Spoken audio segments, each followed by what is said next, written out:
Welcome to NSL6.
Stop him.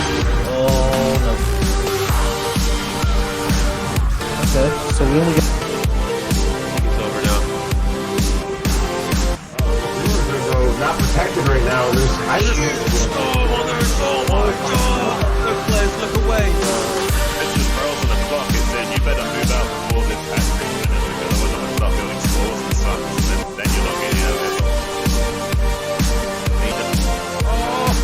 Oh no! You worse! Terry needs to siege things up. You can't just walk things in there. Okay, those pull back. Oh my god, so many mine breaks and so much damage. Well, never mind about it being a perilous disaster. Look.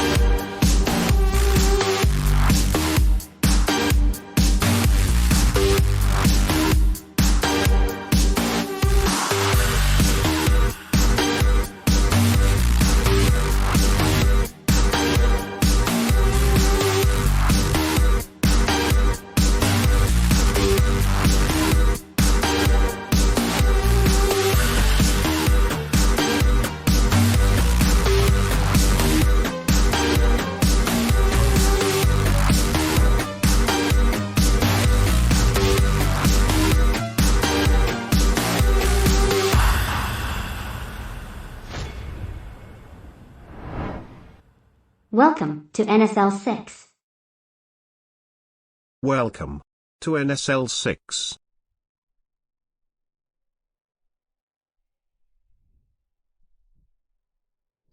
All right, hello everybody. We are live. I'm here with my my co-caster today, AK. AK, thank you for joining me.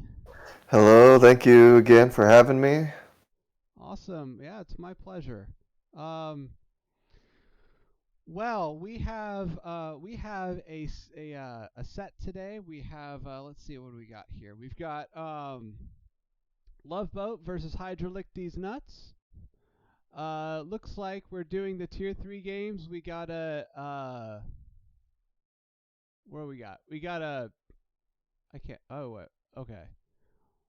We have okay, so we have a TVT. We have Mick versus FA. We have Tachometer versus Elevation, and Arn versus Zell Unique. Oh my gosh. Wow. I know a little bit about all those players, and I think there is not a single one that is not hype. 1 second there, Breeze. Vile's saying my volume is way high in comparison to yours. I don't know. Is that better? Is that better? We got it down a little bit now. Yeah, maybe it's something on your end you can adjust, or I don't know if it's something on my end I need to adjust, or. All right. let's bring it down to like 13. I don't want to bring it down too low because you're also where the Okay. game is. And it's better now.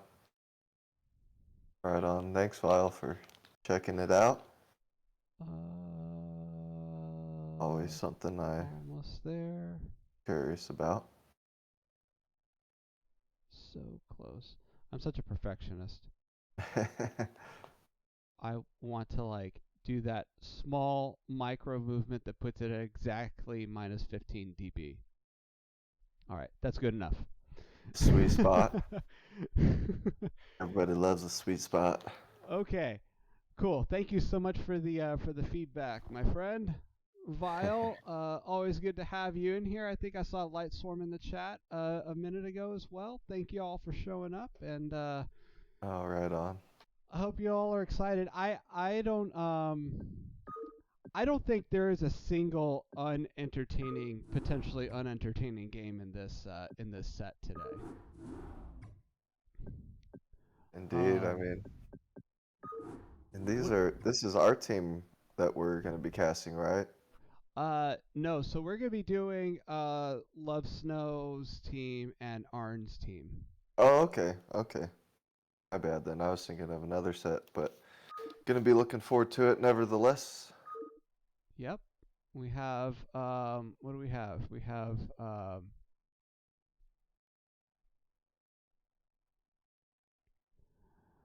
okay. So what do you think?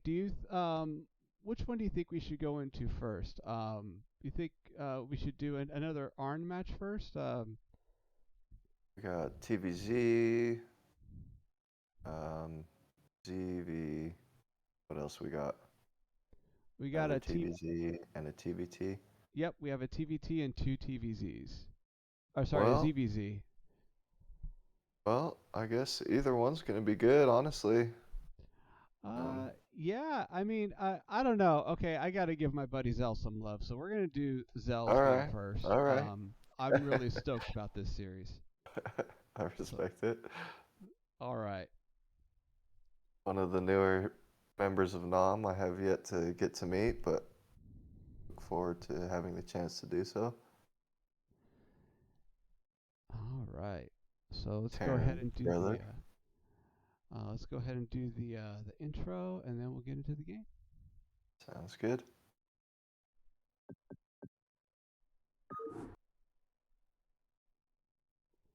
All right, on Tempest. Oh, we're waiting for my stream to catch up. There we go. On Tempest, in the looks like the 4 o'clock position, we have our blue Terran. I'm sorry. Our red Terran, Zell Okay. Unique. And in 12 o'clock on Tempest, we have our blue Zerg. We have Arn. Zell Unique playing for Loveboat, and Arn playing for Hydralick Them Nuts. And yeah, so far, you got the Nice. screen share okay there? Yep, looking good. We have pretty standard play out of both of them. Thank you, players, for playing top versus bottom. It's always helpful, so we can get the nice red and blue. For those with bad color vision. Yeah, and it also makes it really easy to differentiate teams too. Yeah.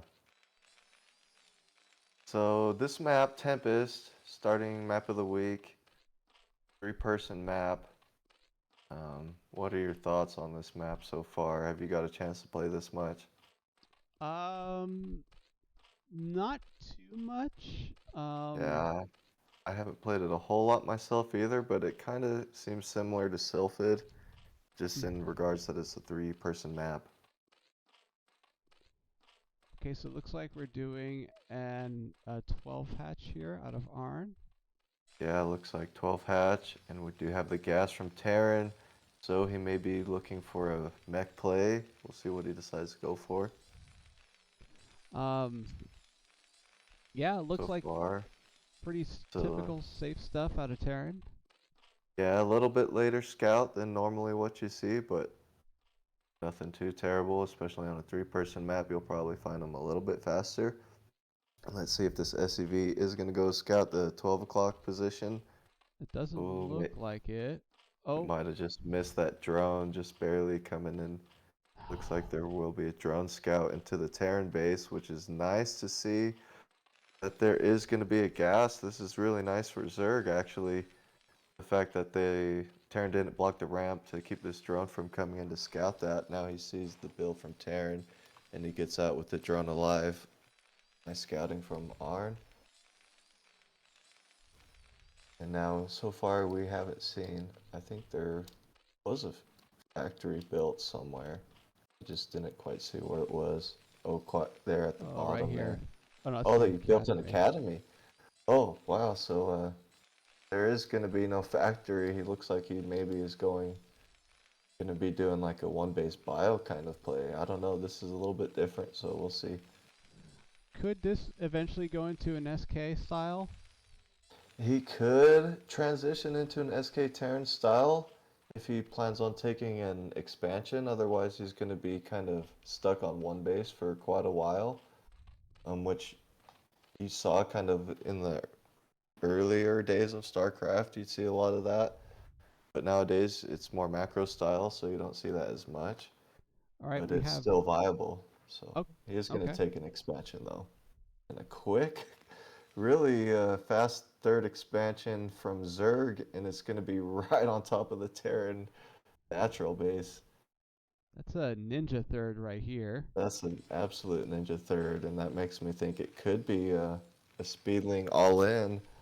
Um, let's see what tech Zerg has back home. Does he even have a lair started? Because if there's no lair started now, um, that could be a big tip off. Oh, he does. He does have the lair started.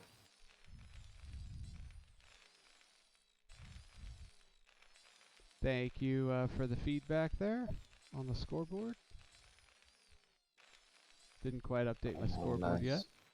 Nice. Good call, Light Swarm. All right, we got a layer, as you said. All right, yeah. I mean, that's definitely going to be a really scary third hatch. I'm not quite sure that Terran has actually identified that there is a third hatch on the map. So I think Zerg will be looking to put on some pressure, and we'll see if Terran's able to hold that pressure. Here comes some scouting links just to get an idea of what Terran's doing and confirm the CC. And he even gets into the main base of Terran, which is extra nice. So he's going to get another full scout of the Terran base, which is definitely very good right now. So it looks like we're Should going to go be- into lurker tech. Okay, I was going to just say, should be deciding which tech he's going to be going into. Looks like it's going to be lurker tech, and that's going to be super scary with that Expo third. That's just so close to the Terran base. Okay, so we're kind of building our sunkens just in case any vultures try and come in, I guess. We're building a macro hatch here in the main. Oh, never mind. We canceled that. Yeah, he doesn't need it, honestly, if he's going to hit his lurker timing pretty sharp, but it looks like he's going to throw it down at his third. So he will have a lot of larvae, and he already has lots of lings with the 3-hatch production. There's an engine bay, and we have a second barracks and the natural being built. And we also have range being finished for Marines. Oh, another barracks. Okay. So now Yeah. Terran will be on 3 barracks production soon. Let's see if it's going to be on time to stop the push There from it is. Zerg.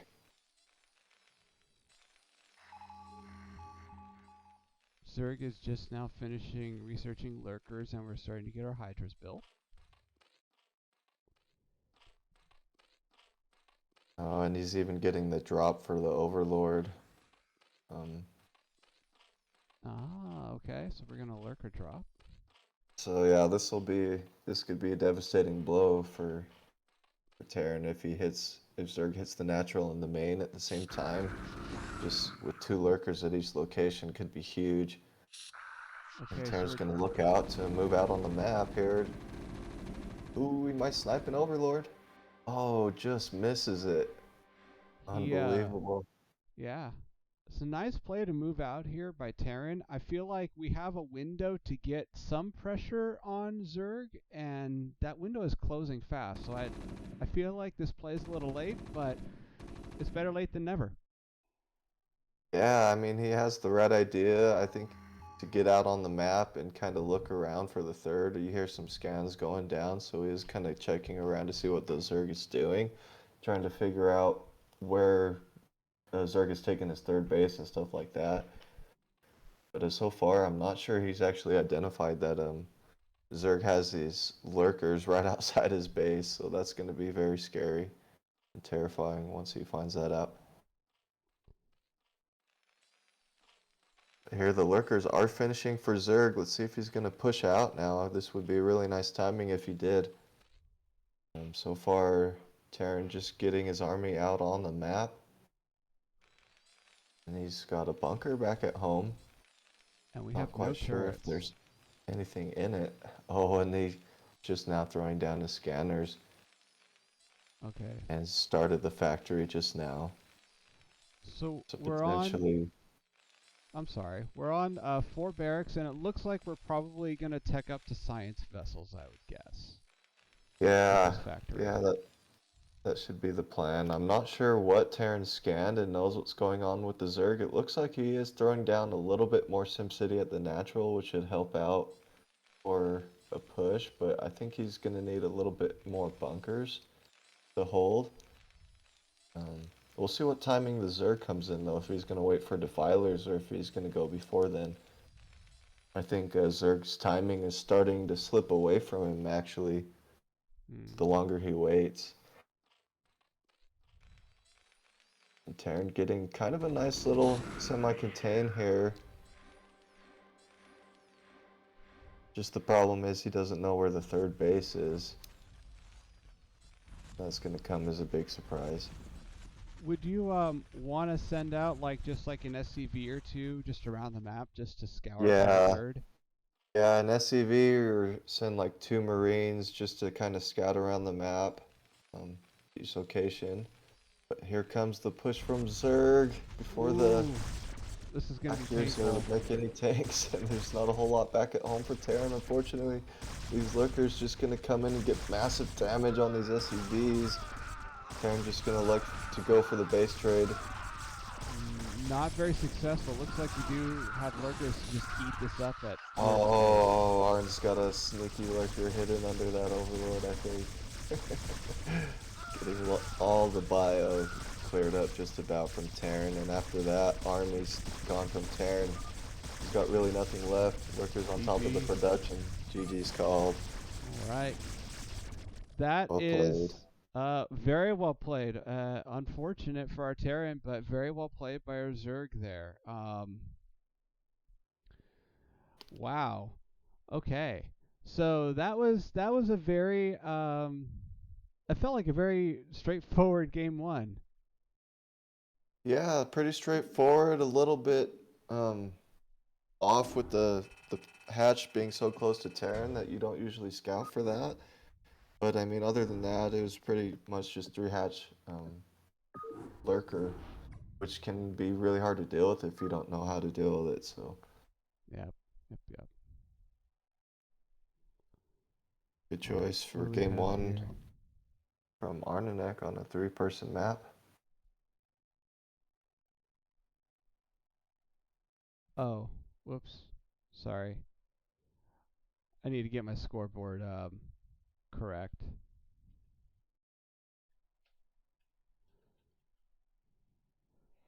Nice. You know, although I will say, all in all, um, these hiccups today are very small and very fixable. So, all right. Excellent. Okay. So game 2, we're going into retro. Um, I don't know. What do you think? I feel like this is very Arn favored at this point. What do you think?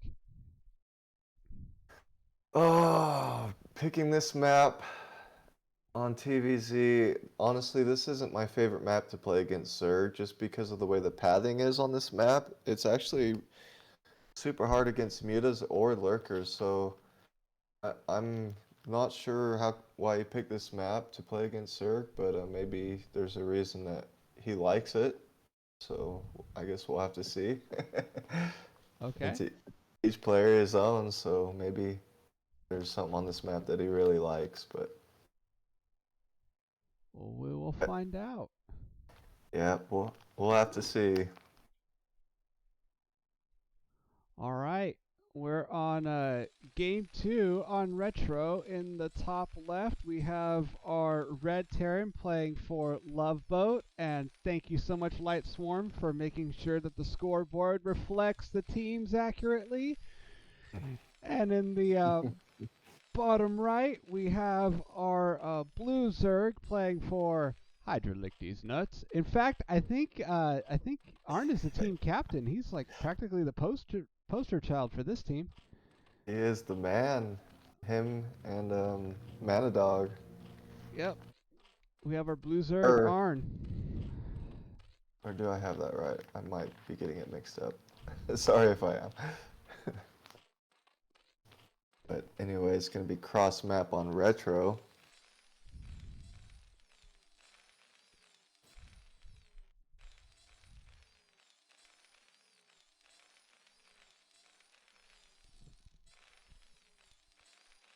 All right.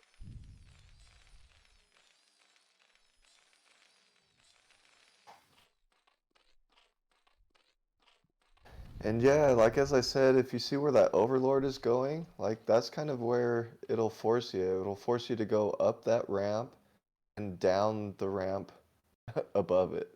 So there's like, unless you babysit your units and force them to go into the center, like it can become really difficult. But luckily, I mean, they're actually cross spawn on this map. So the pathing may not be as terrible as what I'm making it out to be.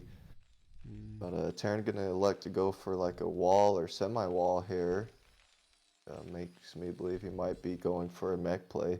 We saw this from Terran last game, and he actually didn't go for mech, so I'm interested to see what his game plan is going to be this time around.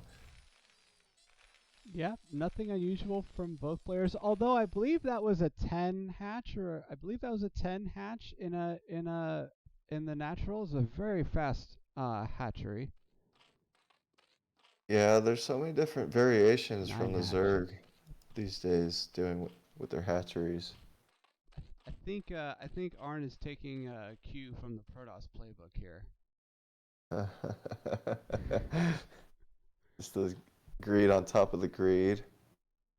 Yep. I wonder if Zell just kind of feels comfortable in a large macro map, and maybe that's why he chose Retro. Yeah. Oh, I'm sorry. I said it was Manadog, but it's Suricata and Arn. Bad.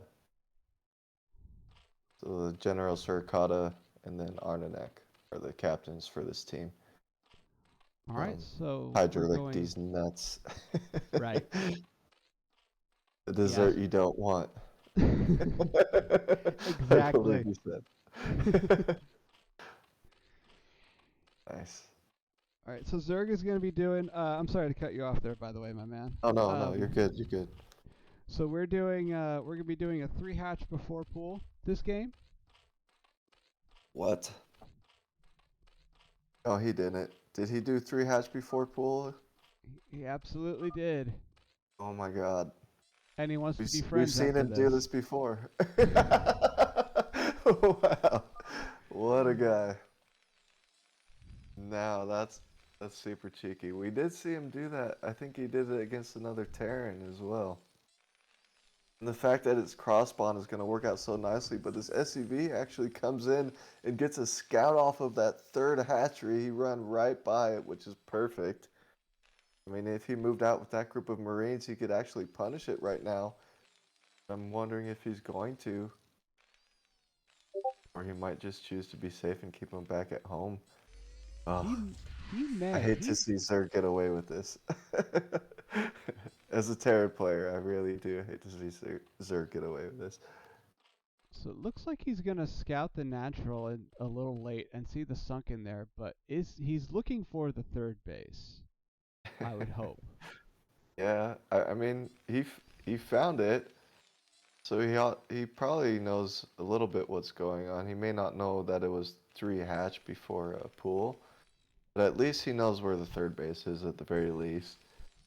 And now that Arnanek had a nice sunken to push that SCV out, he will be denying any further scouting until he gets scanned, which is really nice. So yeah, nice job pushing out that SCV. We do have a fast factory from Terran this game.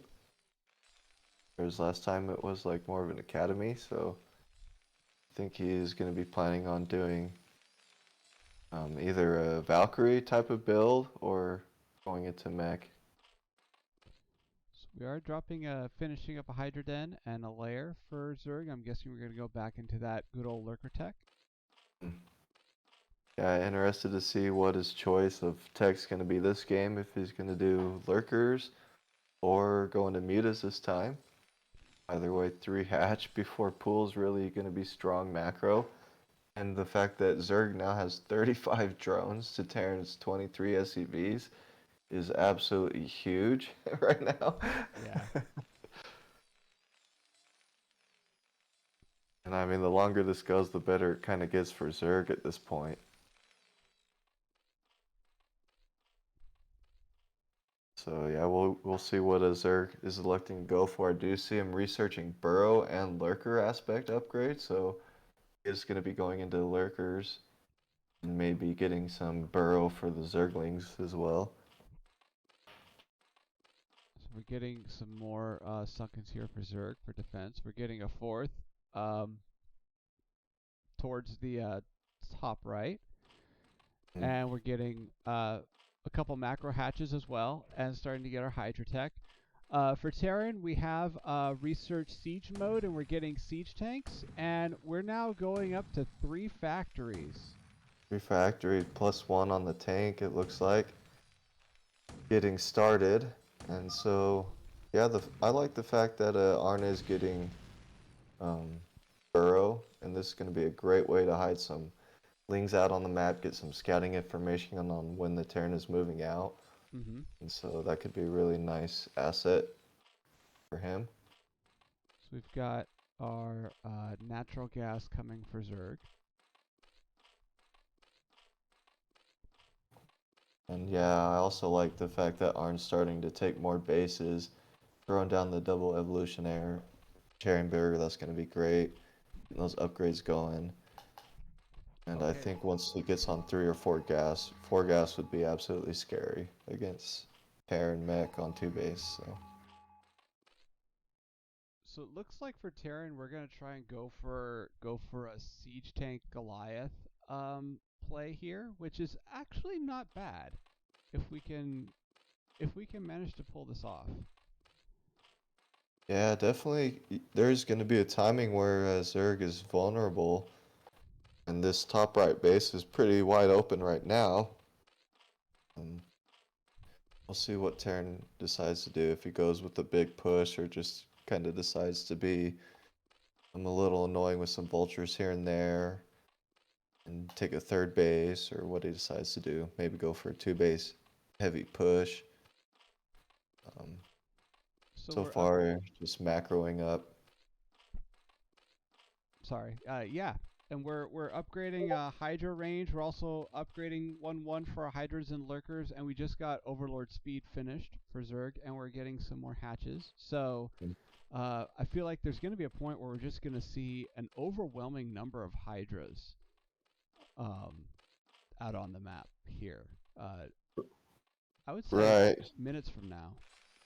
Yeah, I agree, especially since Zerg is getting that that 4th base. Once he gets that economy up and running, he's going to be looking to be in really good shape.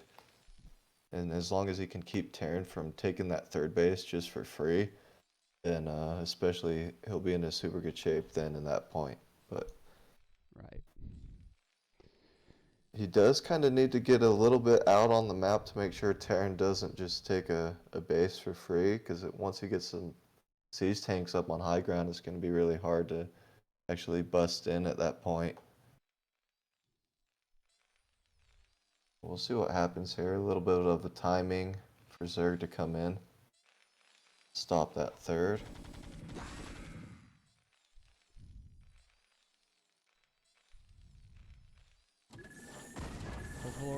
Overlord is going to get attacked a little bit by Goliaths. Okay, so it looks like we're trying to just spread Overlords around the map and just get map vision at this point. And Terran is going to be starting their third up here.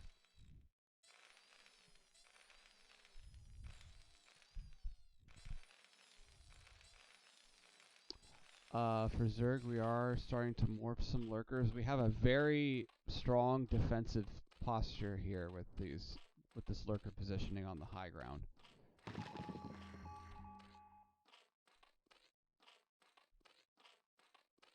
And Arn is correctly identifying, points where the Terran might want to attack with their mech here.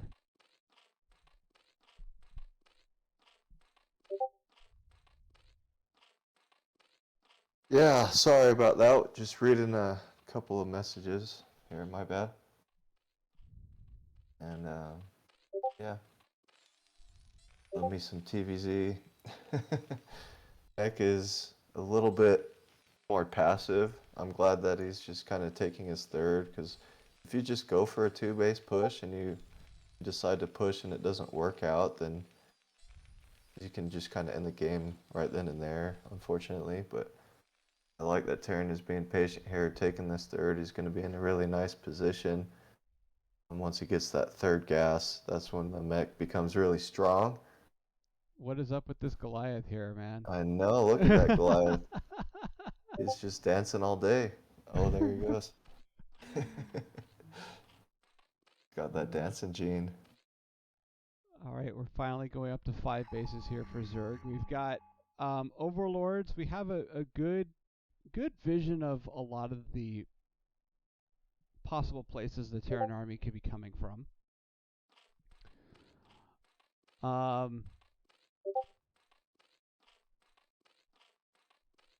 It looks like we're going up to +2/+2 right now, and we have and we're going to be getting faster Zergling movement. So maybe we're trying to go up to Cracklings as well.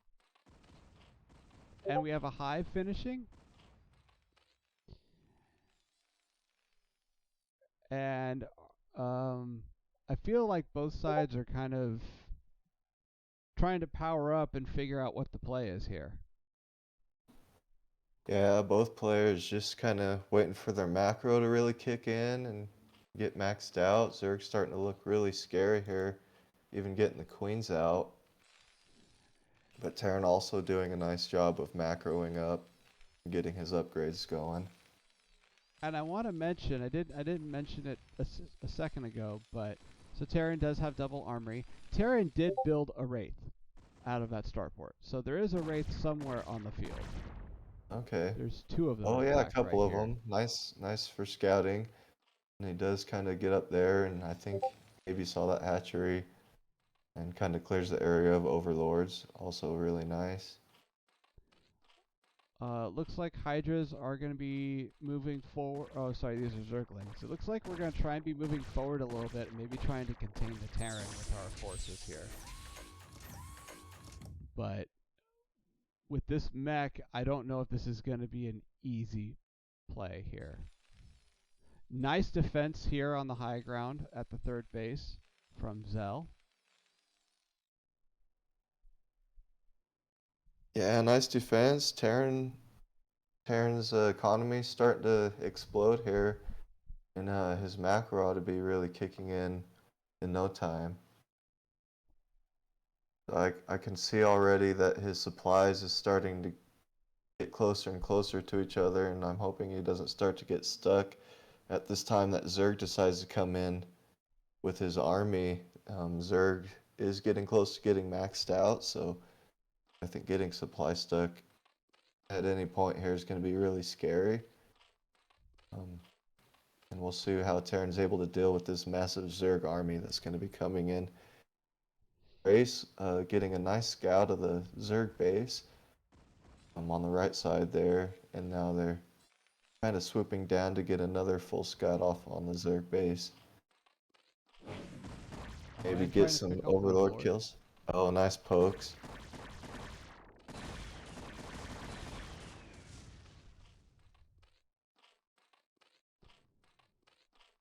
Okay.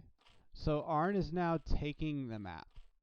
We have Zerg in top right, finally, but Zerg is also taking these other bases here on the left side of the map. So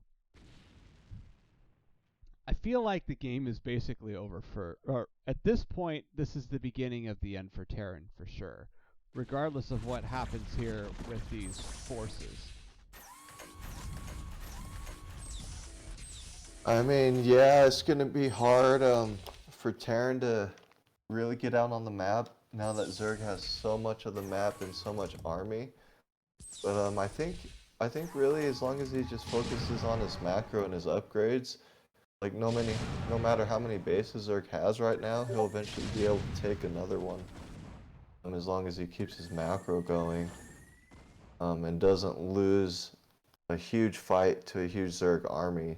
And so far, he's done a good job of doing just that and has some nice positions using these high grounds to his advantage. Whereas I was saying earlier, when you play bio and this pathing, these high grounds can be so frustrating to play on.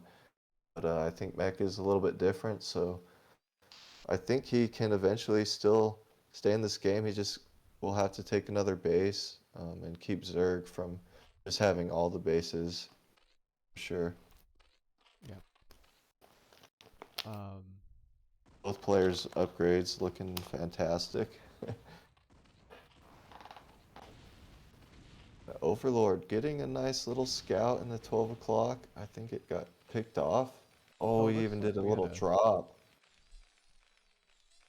Well, they didn't find much damage there, but nice idea nevertheless.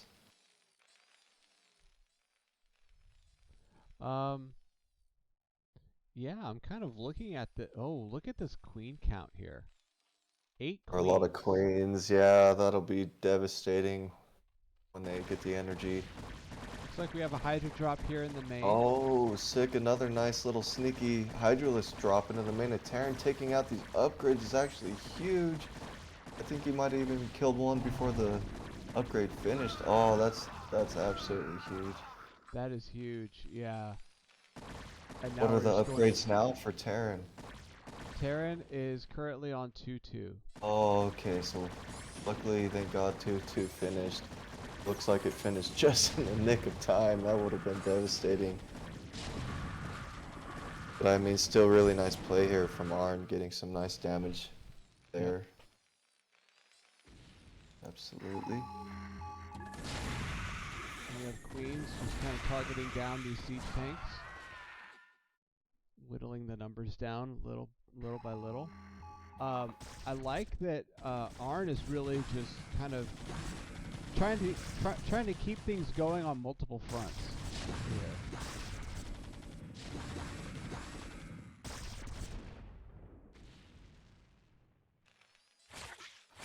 Yeah, nice job from Zerg, keeping up that multitasking, and all that macro is super hard late game for Zerg. Yeah. Oh, nice job getting those broodlings off. Oh my gosh.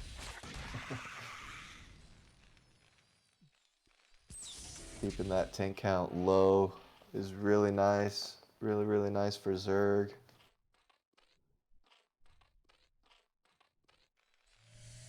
Yeah, this was I think Zerg actually used broodlings at least on one of these. So that was good play. These queens really getting a lot of value here.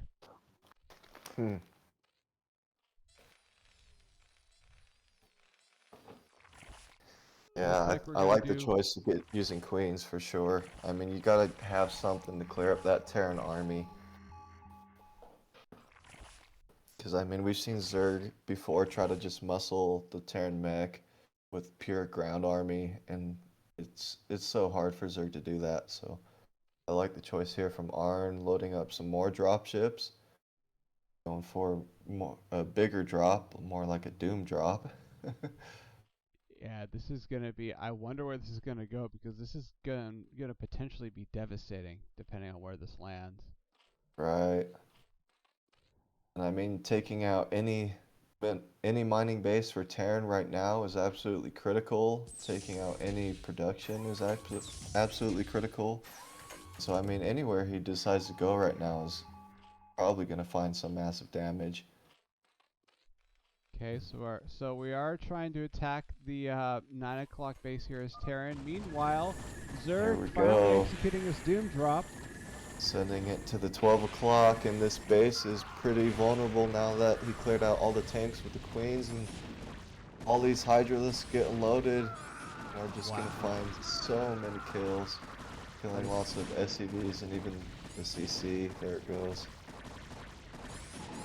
Yeah, really nice play here from Arn, getting that drop and clearing those tanks. Just well executed. Unfortunately, not much Terran can do really now at this point. I mean, he's got a huge bank and looking to be able to spend it, but we'll see that bank just kind of disappear right before our eyes. And Zerg can start trading out units. Oh, nice job taking out this base though from Terran. Do have the counterattack here. Coming in with those Hydralisks that took out 12 o'clock, looking to do some more damage. And perhaps get the killing blow. Yeah, this is kind of the point where StarCraft just becomes a simple numbers game. You know, person with Yeah. more wins. Yeah, absolutely. Arn did a really good job just being patient, getting those bases going. 3 hash before pool, using that strength, the economy to his advantage. And really played well into his hand going up against the mech player of this game. So another nice choice for game 2 here. Yeah, really, really solid play out of Arn, and really, very well played as well. I agree. Very well played from our Terran player. Nice games all around. Yeah, nice job from Zell Elnak. Unfortunately, wasn't able to get that economy boost up and running in time, but good idea anyway. Thanks for playing some TVZ. Always like to see it. Congratulations, Arn, taking down some points for his team. Hydralick these nuts. Yeah, very, very well played. We have we have our first series done today. Hydra licked these nuts, getting 2 points on the board. Where's this at? There we go.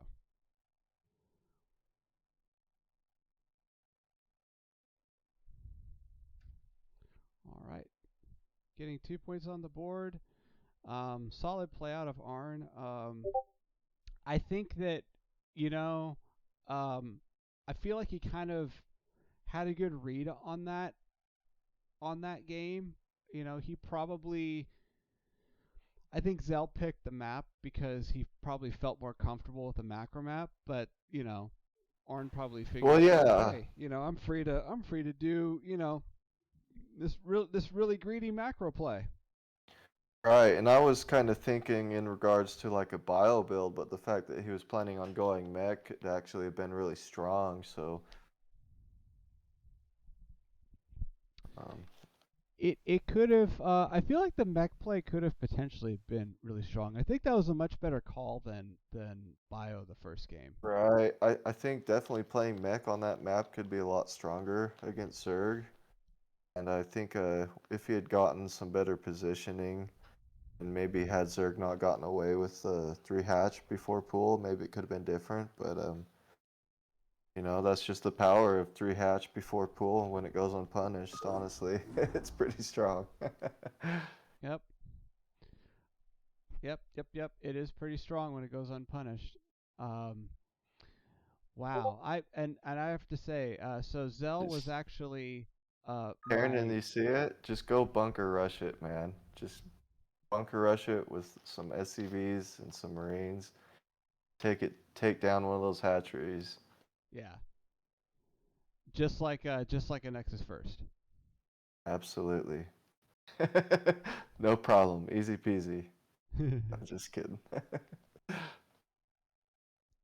Really good play there. I was actually, I don't know. So Zell was on my team in CPL this past season, and I've played a lot of games with him, and it's just really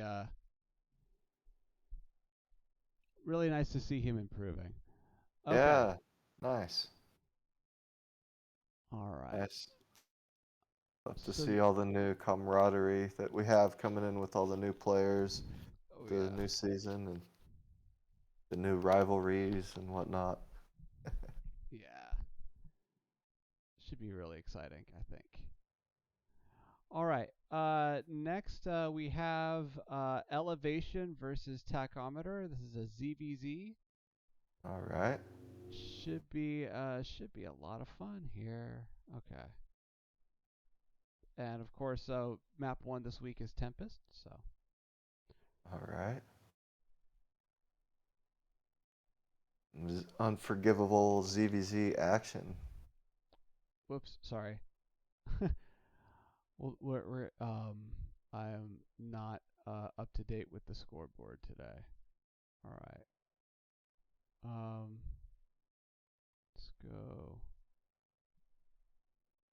here. 1 second. We'll start this up 1 second. No worries. There we go. There we go. Okay. Um, so let's see. Mick is on. No, sorry. Elevation is which team?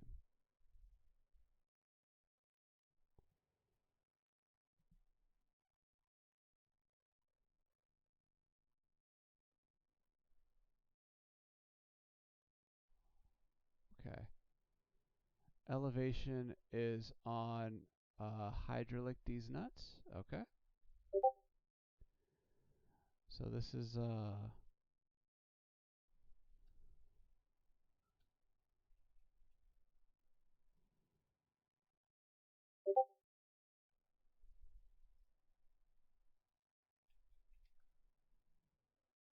boat.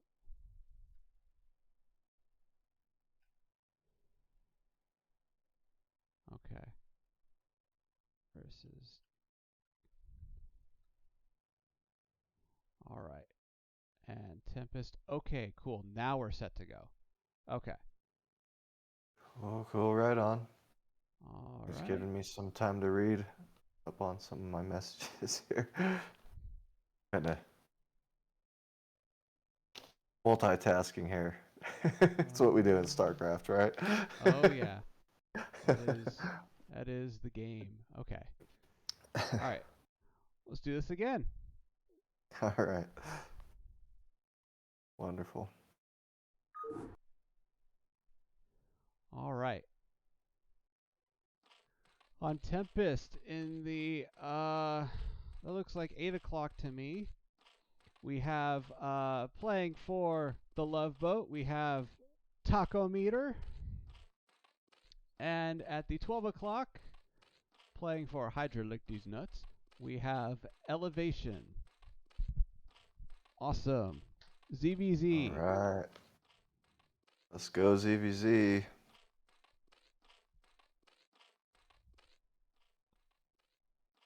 Three-person map. Awning distance probably going to be maybe a little bit closer, but I actually don't know how that works out. I guess it's usually actually similar to a two-person map. Maybe not that much different. We'll see what the players decide to do. We've seen a lot of craziness already in some ZVZ this season. We've even seen some Hydralisk play, which you usually don't see. So Interested to see how these players are going to choose to play. So it looks like we have a 9 pool out of elevation, out of Okay. elevation, and we have an overlord out of tachometer. So we'll see what that leads into. Okay. Looks like it's going to lead into a hatch first. Oh my gosh. Well, I feel like, I don't know for sure, but I feel like the build that tachometer is doing is going to get countered by elevation, but it'd be completely wrong here. It might just time out perfectly. Always going to do the in-base hatch. Okay. Okay. A little bit safer. A little bit safer. That's interesting.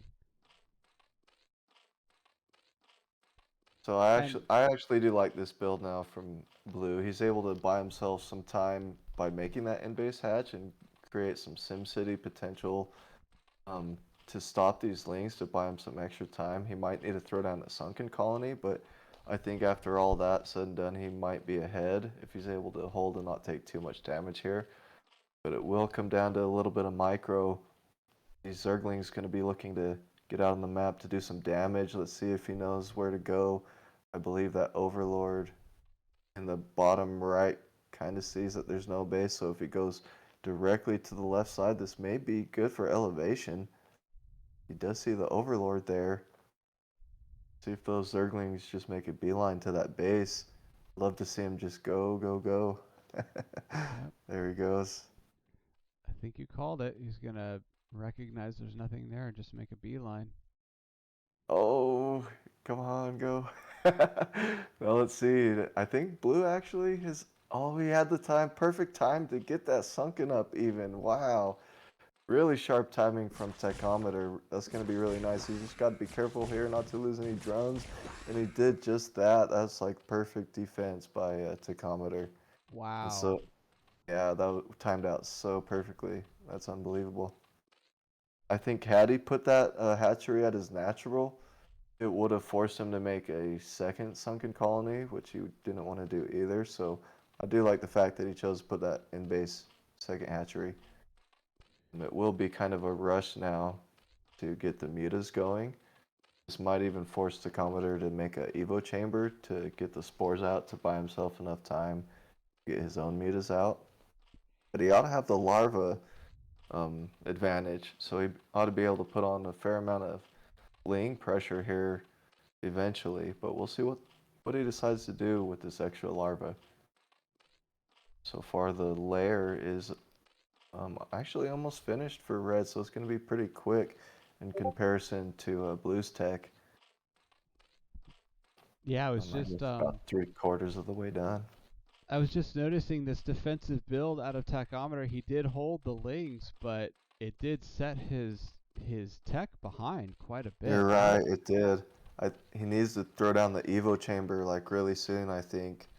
And he's gonna, if he does, it's gonna be timing like just about perfect again. I don't know. He probably knows better than me, but oh my gosh, it looks scary right now. Not having any anti-air for those mutas, they could potentially come in and get some massive damage done. Here we do come out with a lot of Zerglings for Blue, using that larva advantage to produce lots of Zerglings. Even getting Speedlings, which is just about to finish. Probably just about as those Lings are going to be wanting to go up that ramp. And he can force the mutas to stay back home for a little while as long as he's super aggressive here with these Lings. He does choose to engage right away. Start taking out some of the ling count for red, but nice arc there from elevation, getting a nice engagement with the few links that he did have, and now he's pulling back to the sunken. He's doing pretty well. Oh, he looks like he does lose a drone. He might lose another. Oh, nice drone drills. I think he just avoided losing a drone just barely there. So far only lost one drone there for his effort, not bad. This does force a couple of sunken colonies to be made for Blue. He doesn't have the Evo chamber, which he's going to need very shortly here. These mutas are cleaning up the lings, and they should be going across the map right now. They get an Overlord for their trouble there, not bad. Now, Let's see.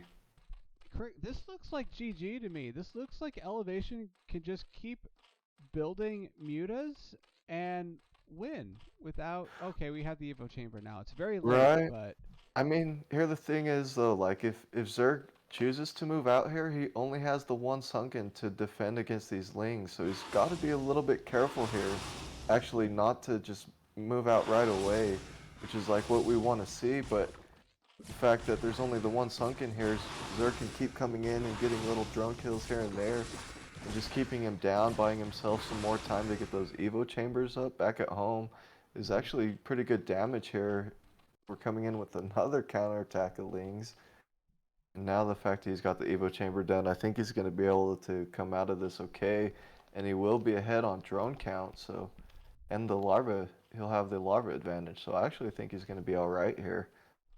Which is crazy to see how late his spores were up, but it actually is working out for him.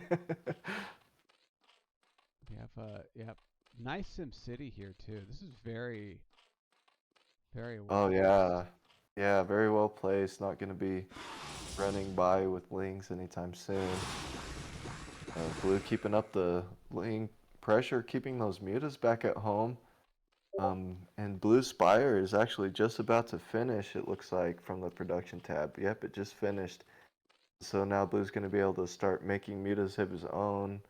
Oh, both players now are going to be on 2-hatch production, so we ought to be kind of leveling out here. Red is going to have quite a bit more mutas, though, and as long as Elevation doesn't throw away too many mutalisks, I think he might still have the advantage here in this game. So Red our Red Zerg currently has 5 mutas and a 6th on the way, or a 6th just finishing. Blue is going to have 5 mutas and Scourge. So I Oh, feel like wow. this is even. Wow, he's able to even that out super fast there. Really nice job with the macro there from Tachometer. Looks like Elevation decided to make some more drones to come back from losing a few, and now he's going to be ahead in drone count, even taking the third hatchery as his natural.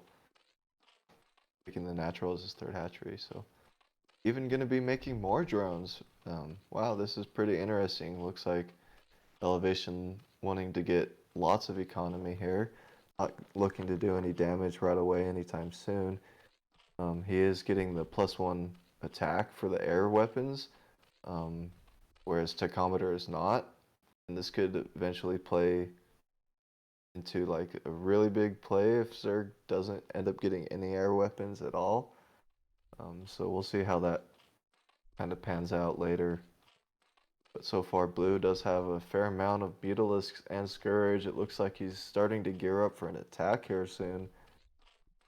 I feel like he's going to have to. He's going to have to gear up for an attack and really make a big play, because if this economic play out of Elevation pans out, I think he's going to just have the superior economy.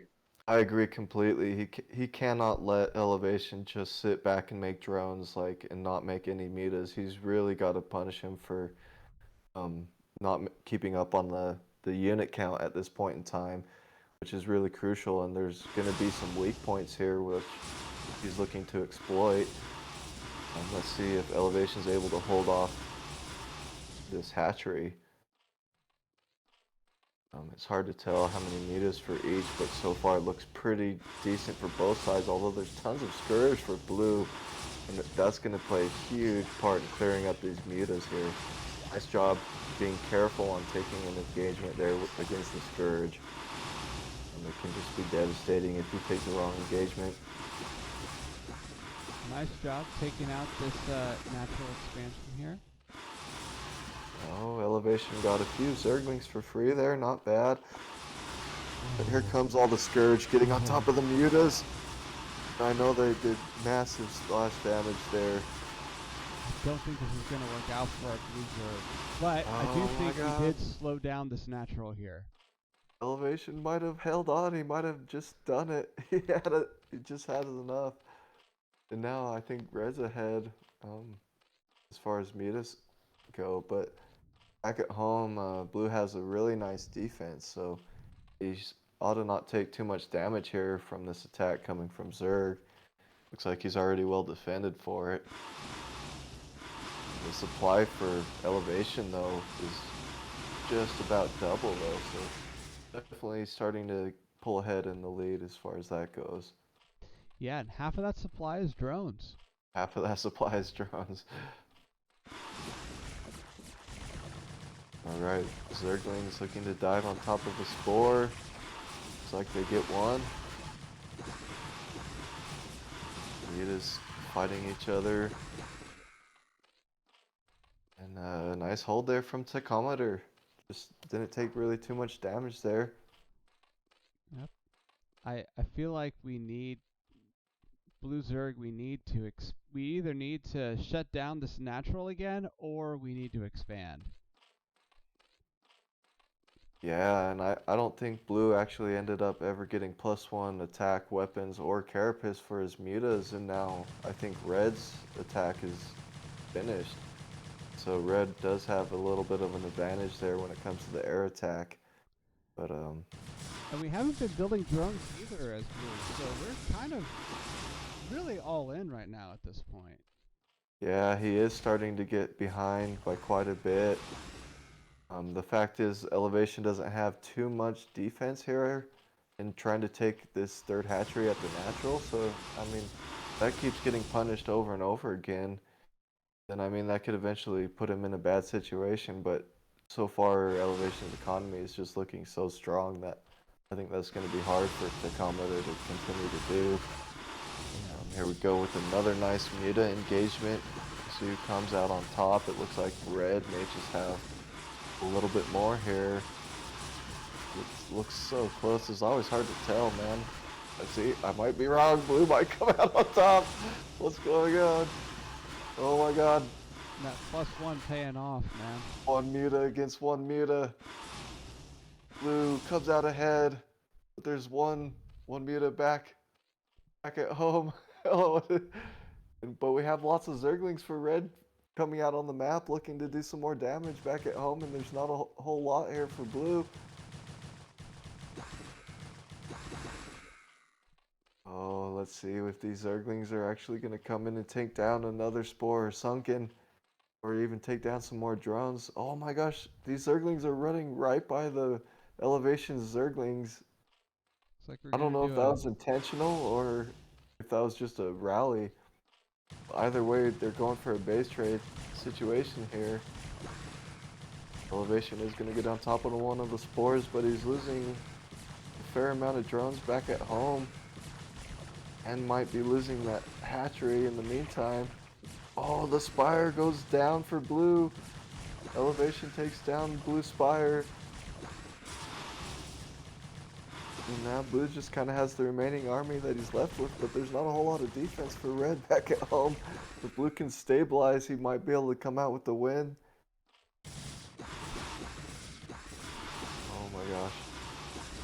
So far, Blue has a fair amount of units. He's got to just keep putting on the pressure here.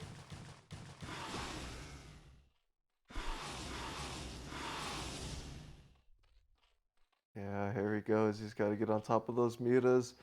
And there's not even any spores here back at home. He could just be killing these drones. Oh, in the meantime, more mutas pop for Red. And this is going to be enough to clear up Blue's muta count. And the fact that he's got more lings out on the map. Maybe Red has done it in the slugfest of a ZVZ. My god. That is insane. Nice game. Well GG. played, Elevation. Wow. I think that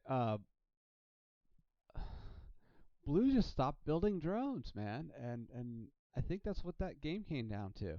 No So- kidding, man. Elevation knew when to sneak out the extra drone count, and it really paid off. All right. For We are sure. 1-0 right now. Man, Elevation taking game one. A nice, patient macro game, I feel like, out of Yeah, Zerg. that was quite a long ZVZ when it comes to ZVZs. So, nice game. Looking forward to game 2 here. Tachometer's playing for Team Loveboat, is it? Correct. Yeah. Okay. And elevations for Hydralick these nuts. Right on, right on. All right, so we are going into game 2, which is going to be on Paradiso. Who do you think takes game 2? I wish I could actually call it, but just judging by how game 1 went and it was so back and forth, I really can't decide, to be honest. And Paradiso is a 4-player map, so it's going to be pretty even, I think, again. Okay, I think that's fair. All right, well, let's find out. Probably going to see another slugfest.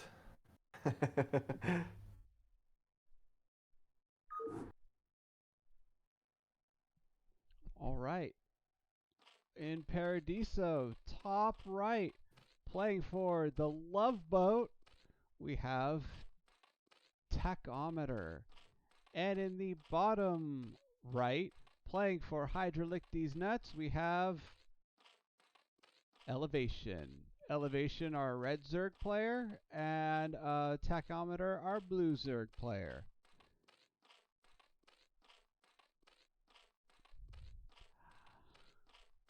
Yeah, really nice to see CWT putting out some players in NSL. Really nice to see them show up for some of these games. I get confused with all the taco. There's a lot of different, like tachometer and then JPoo and then all those other ones. I get them all mixed up, but glad to see some ZVZ here today. Okay, so both players right now making the exact same decisions. Wouldn't that be funny if they just go for the same exact build? That's when it is super unforgiving. One player makes the slightest mistake, and it's just game over. Yeah, so both players kind of doing the same thing. Their mineral count is like dead even. Oh boy. Hold on to your seats, ladies and gentlemen. Could be in for a wild ride. Looks like Red getting his pull down first. Elevation once again. Gonna be doing a similar build to last game. Tachometer doing the in-base hatchery. Yep, very similar builds to last time. And we saw that timing was just about perfect for Blue. It looked like there was like a few seconds where if he had just gone straight in, that he would have maybe found a couple drone kills, but the timing just looks so like thin that it would be hard to choose to punish it again. So we'll see what Elevation decides to do this time. Looks like the Overlord is going to spot Blue's Overlord in the top side, and he ought to be knowing that he's going to be getting the first scout here. Or unfortunately, Blue will not be getting the first scout, so Elevation will get a little bit better intel earlier on. May even see the Lings coming out, and we'll see if what Red decides to do here with these Lings, if he's able to just get in and get some damage in the very small timing window that he has here, or if he just kind of stays back at home and plays defensive.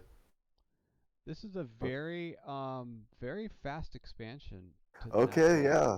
This is the change that he made compared to last game. So I like this change from Elevation. Decided to take that natural a little bit sooner and just use those links to be defensive. I do like that decision there. Zerglings for blue starting to pop. Speedling for red. Looks like it will be finishing soon. I don't think blue even got Speedling. Instead going for a little bit faster layer. This feels like a very standard ZVZ out of blue, like where you just kind of get lings, you get layer, you get ling speed, and then you kind of go for that that spire tech. Yeah, honestly, I don't know ZVZ builds like to a T or anything like that, but so far it does seem both players are kind of playing a little bit standard Zerg builds. Just Elevation going for a slightly greedier kind of style where you do get the access to that second gas And you kind of have to be a little bit more defensive in two different areas, whereas blue just gets to be defensive in the one area. So there's plus and cons I can see to both sides. But I do like Elevation's position as long as he gets that up and going. If he gets that second gas, I think that could be very advantageous. We'll see how it plays out in this game situation. Oh wow, that's a far out creep colony. But okay, we do have the Spire started for Tachometer. And so I think blue may have a very small timing where he can kind of fly in and get some damage done, but we'll see how that plays out. Yeah, it's going to be a very small timing window because Red Spire is only maybe, what, 10 seconds behind blues? Yeah, it's actually really close this game compared to last game, isn't it? Last game they were way further apart. And Elevation even gonna have the Evo chamber looking to get that kind of macro style of Zerg going.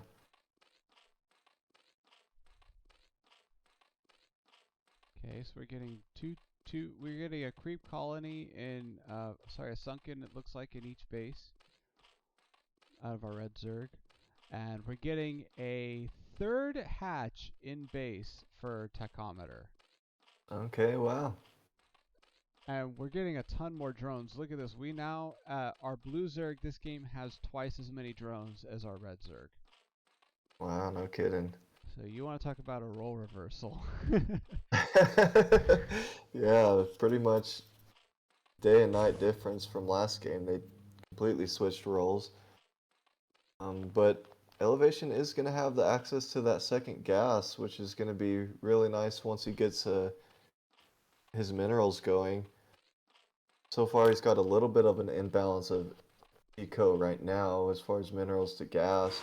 But I think if he's able to kind of level that out and get those minerals going, he's really going to be able to explode his muta production here.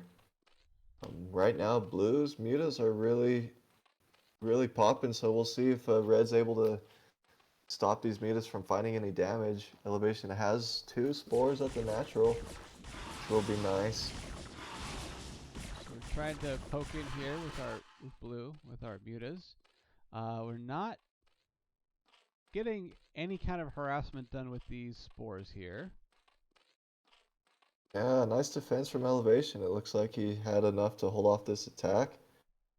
Looks like blue is going to come in for another attack here with these Zerglings. Let's see if red has enough to defend.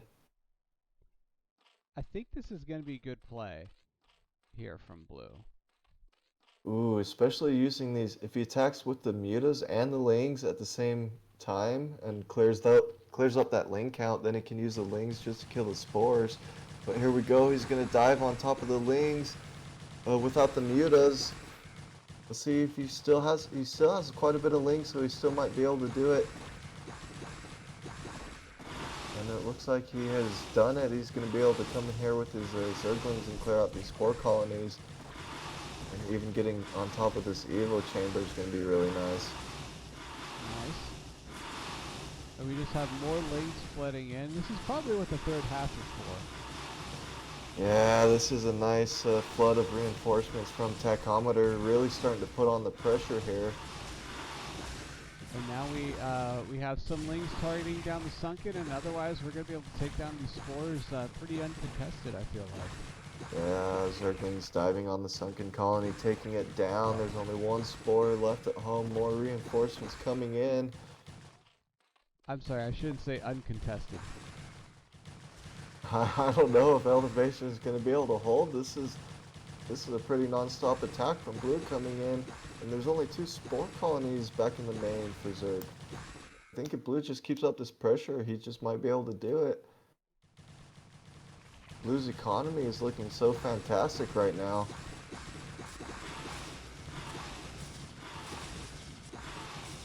Day and night difference compared to last game. He's definitely made the switch. Made some extra drones, and now his economy is just exploding. Even getting on top of this hatchery, looking like he's going to take it down. And these mutas are gonna come up and clear everything up. And blue's just really taking down this game, really convincingly, it looks like. Oh, gotta be careful of those Scourge. They do make some connections. We have no Sunken here to defend these links, so these are going to be able to totally target down these spores here. Yeah, Zergling's starting to find a little bit of open damage here on these spores. The drones trying to drill on the Zerglings, getting what damage they can, but all the drones are now cleaned up, and blue coming in with his reinforcements for the killing blow. And that's going to be it. GG. Very well played by our blue Zerg. Nice, man. Oh, whoops. That's EVZ. Tying it up. We're going to have us a game 3. I love it. And wow, what a switch that game. It was literally just night and day in terms of drones. Yeah, Tachometer really made the adjustment he needed to get the boost to his economy that game. A really nice play in game 2.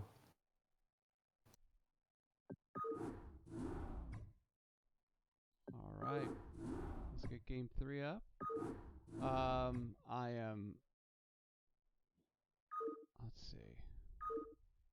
So we're doing Dark Origin. We'll go ahead and update the scoreboard to reflect that.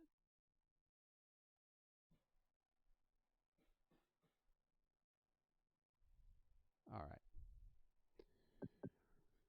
Okay. Well, I got the scores right. I got the teams right, but I didn't get the matchup right, and I didn't get the map right. We'll hopefully get this perfect in the next series. Yeah, no worries. Okay. All right. Wow, you know what? I feel like I agree with you. This feels very even, and it feels like oh, and we should get the this feels very even to me, and this feels like I see both players just kind of like, you know, like basically on the same level here. Yeah, absolutely. I mean, I feel like either player could have taken both games in both game 1 and both game 2. I mean, they're both looking really strong, and like they had to kind of battle it out to get into the right position. So I feel like the skill gap is pretty even as far as these two players go. Absolutely. And you know, both players, I feel like both players won with just a better economy. Really, was what it Yeah, came down to at the end of the day. that is seeming what it seems to be what it's coming down to in the series here. All right. Well, we've got the third match coming up. I love me a game 3. Here we go. Game 3 high.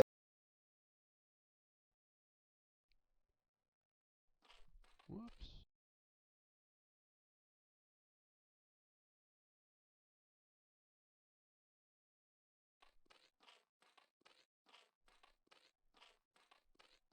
There we go. Sorry about that, guys. Okay.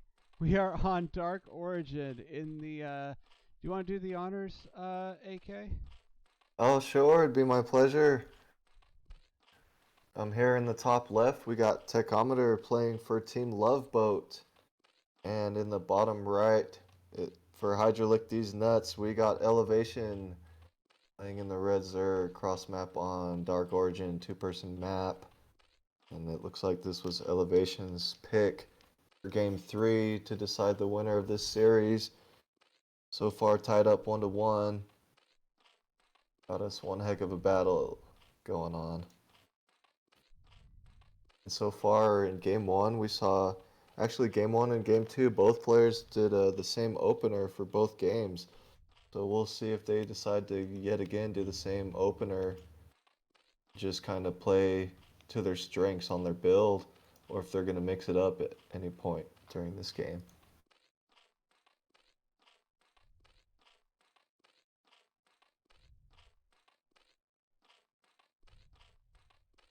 There we go. Oh. Okay. Hold So on. far, Elevation looking like he is going to be doing his build that he's been doing in all 3 games so far. So he's going to be doing the fast pull with the gas. Whereas Blue looks like he's just going to be doing, I think, in-base hatchery. 1 second. I'm almost there. The score didn't update, so I have to Oh, I gotcha. fiddle with that. All right, cool. All right, so yeah, so we have. Looks like we're just going into layer tech and spire tech, and we're going. We have a late Oh. pool here.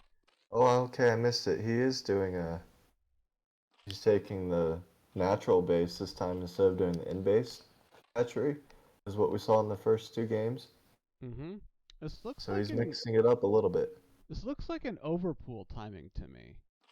It might have been, yeah, he definitely got the pool before the hatchery. Absolutely. And so both players kind of doing a similar build this time, except Elevation going for the faster layer and Tachometer going for the second hatchery a bit faster.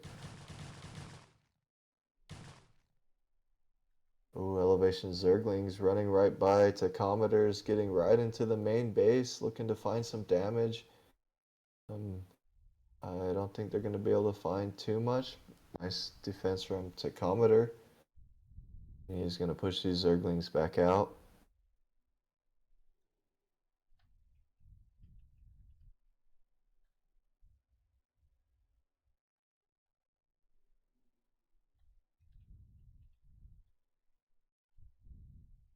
It looks like Tachometer looking to start to get some map control here, making a lot more lings.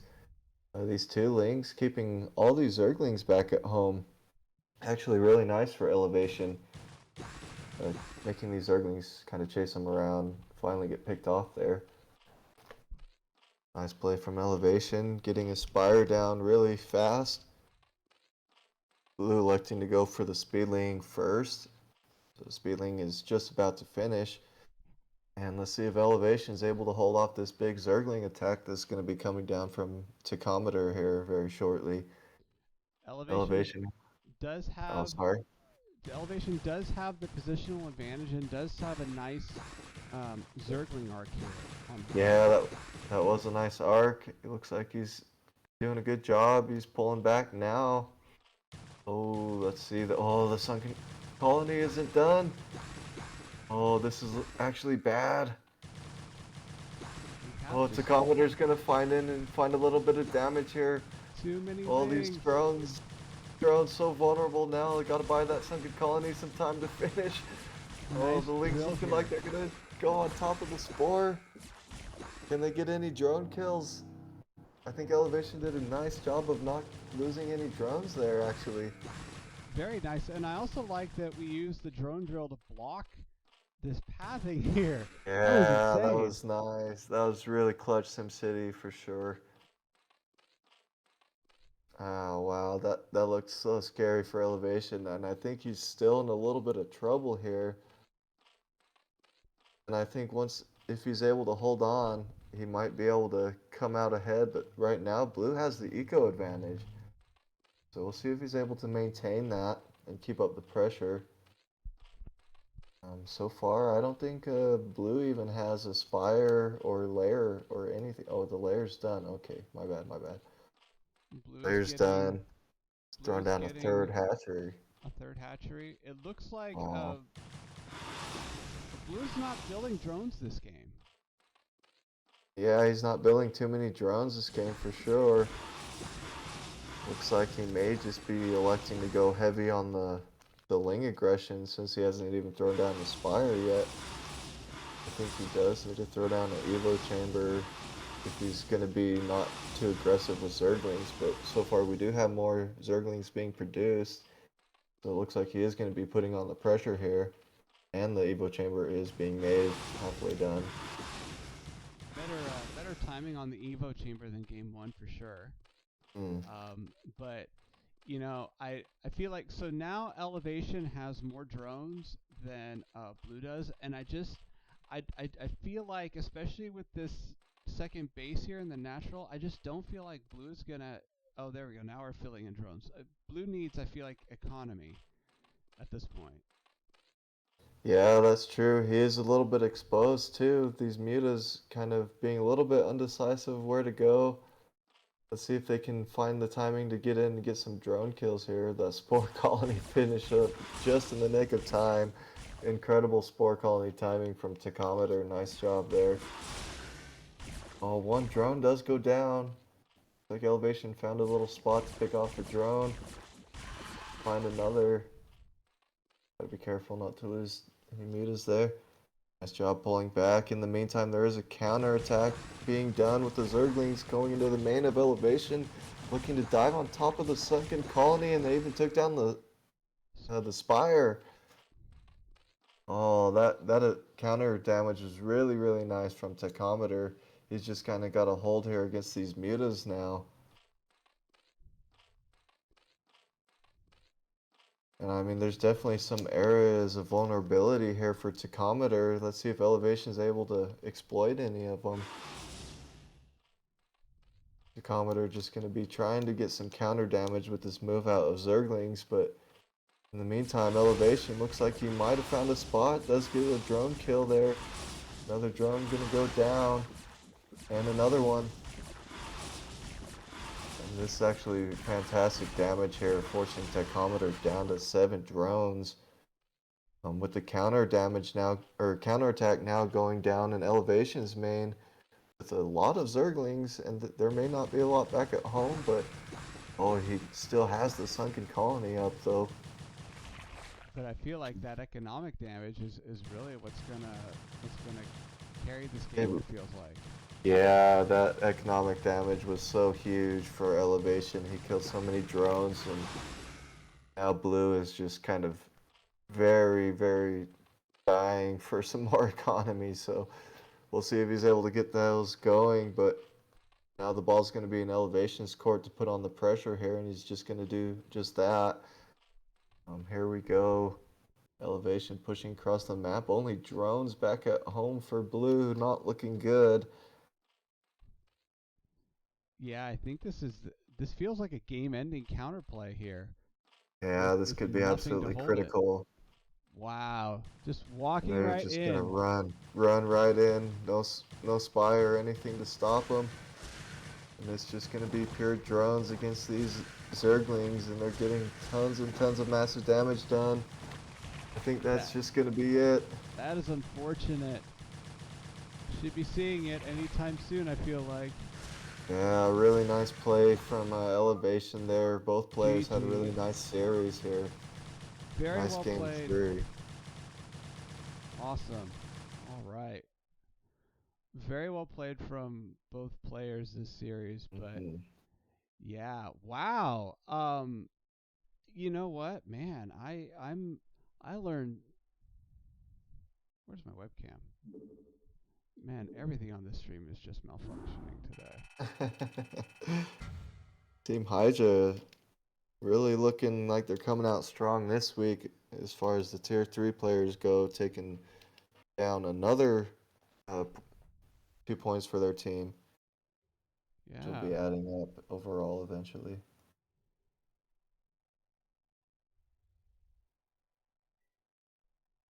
Nice job, Elevation and Tachometer. Thanks for coming out to play.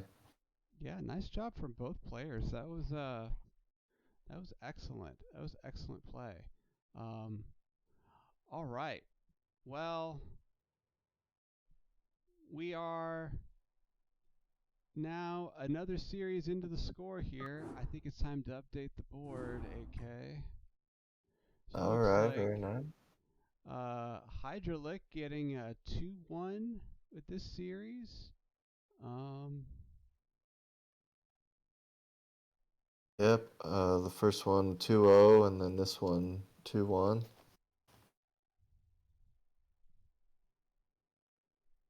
All right.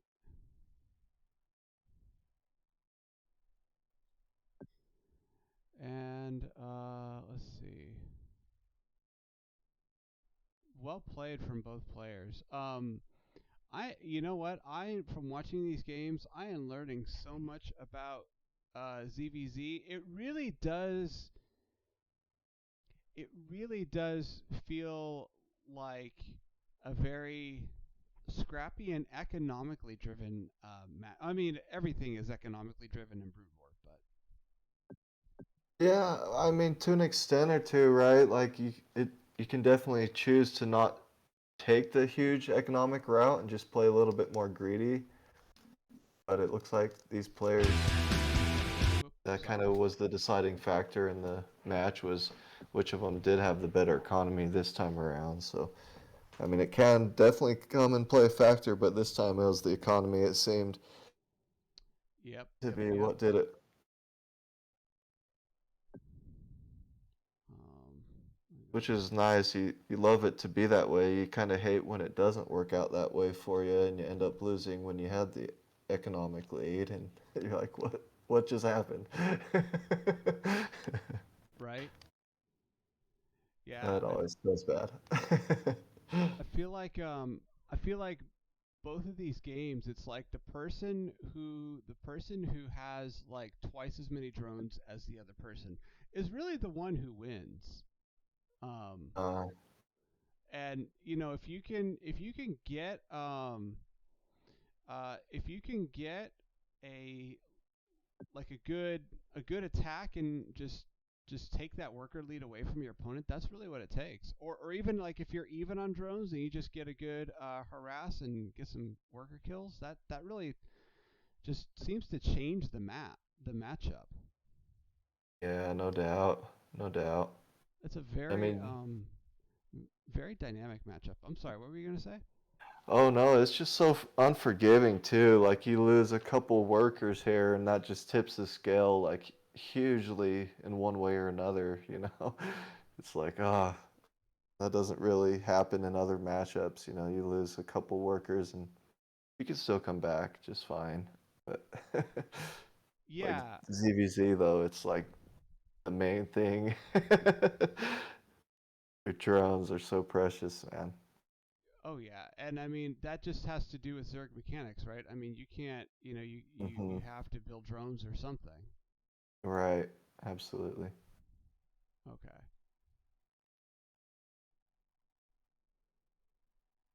Okay, so we are fixing the webcam problem.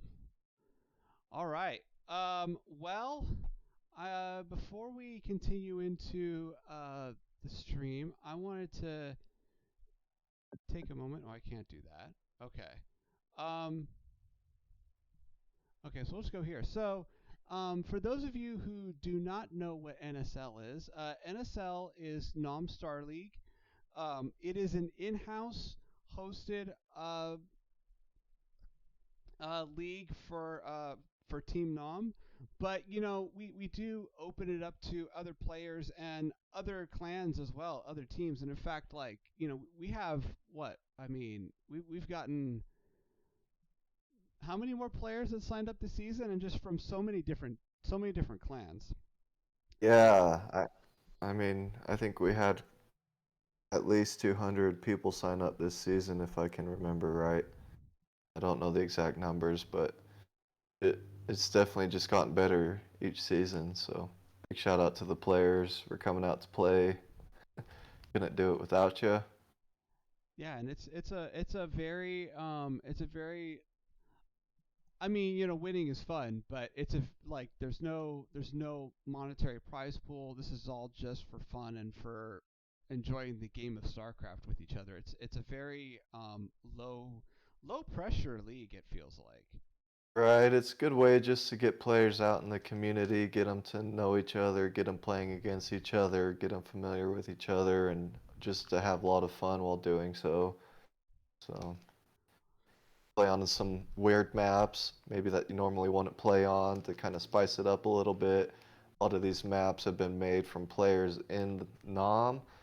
A lot of other of these maps have just been made from other map makers recently, just kind of pointing them out in the contests going on, in the map contests and whatnot. But big shout out to those players as well. Couldn't do it without you guys producing those maps for us. So I think they don't they don't get to hear that as much as they deserve, but got to shout out to them anytime you can. Oh yeah. Yeah, so yeah, thank you all for all the players for signing up this season. Thank you so much. And it all these games that I've been casting, these are all just really interesting plays and entertaining games. I don't think I've seen a single unentertaining series yet since I've been Yeah. casting. Yeah, they have been keeping us on our toes, which has been nice. Um, okay.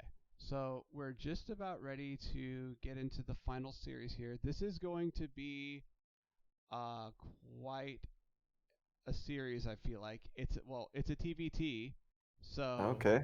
you know, um, All right. we might be here a little while. Hitting on some mirror matches today, it looks like. Yep, yep, yep.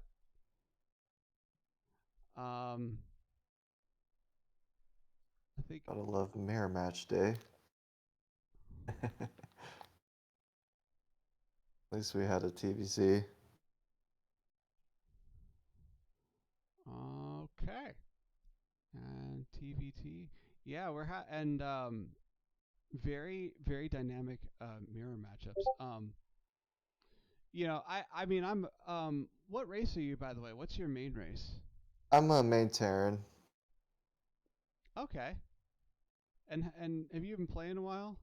You seem like you've been playing a while. Well, I mean, technically I've been playing since this game came out, but not like competitively. But I mean, I remember playing it as a kid when this game came out, and then once fastest maps came out, I really played fastest maps for many years. And I kind of wish I had spent that time playing 1v1s and actually studying the game because I kind of lost a fair amount of time there. But once Mhm. Remastered came out, I started getting back more into the 1v1 scene and really starting to focus on my gameplay rather than just kind of playing for fun. But I mean, it's still playing for fun, just at a higher level, in my opinion. So I've been enjoying it. Really happy with Remastered, with what they've done, and would like to see them continue to put in more work to the servers to try to help them out a little bit. But yeah, it's been good. Been playing for a while. Yeah, I know what you mean. It's like the amount of work you have to put in to just really elevate your play hmm is just it's fun. It's just another kind of fun. Yeah, for sure. Okay. And when Cookie Master created Nom, I mean that really helped bring a lot of us players together. So always got to give a big shout out to Cookie Master, the man himself, responsible for all of this. None of this would be possible without him. So big love to Cookie Master. He is the man, our fearless leader. Gotta love you, Cookie Master. Yeah, thank you so much. Thank you. I know Cookie puts a lot of work into these leagues too. Thank you He so much, does. Cookie, for all the work that you He do, really does. as well as all the casters. We have I think like a dozen casters this season. We have a ton of people, hmm and so We do have a thank lot, you. lot more casters. Thank you, AK, for joining me in co-casting again, and thank you to all of the casters as well for all the work you're doing this season. This is quite a thing. Yeah, it's definitely been a pleasure casting with you, Breeze. Thanks for having me, man. And it's Absolutely. the extra help and support that we have. Each season continually getting better and better, but this season the best so far that we've had with all the help with people behind the scenes with production and people helping getting matches scheduled and stuff like that, having the extra help with the captains, and it's been really nice. A lot of people don't get noticed that should get noticed, so just kind of trying to get people recognized while it's on my mind, but I know I'm missing people. But big shout out to everyone putting in the extra effort, the generals and everyone else in Nam. So All right. What's oh,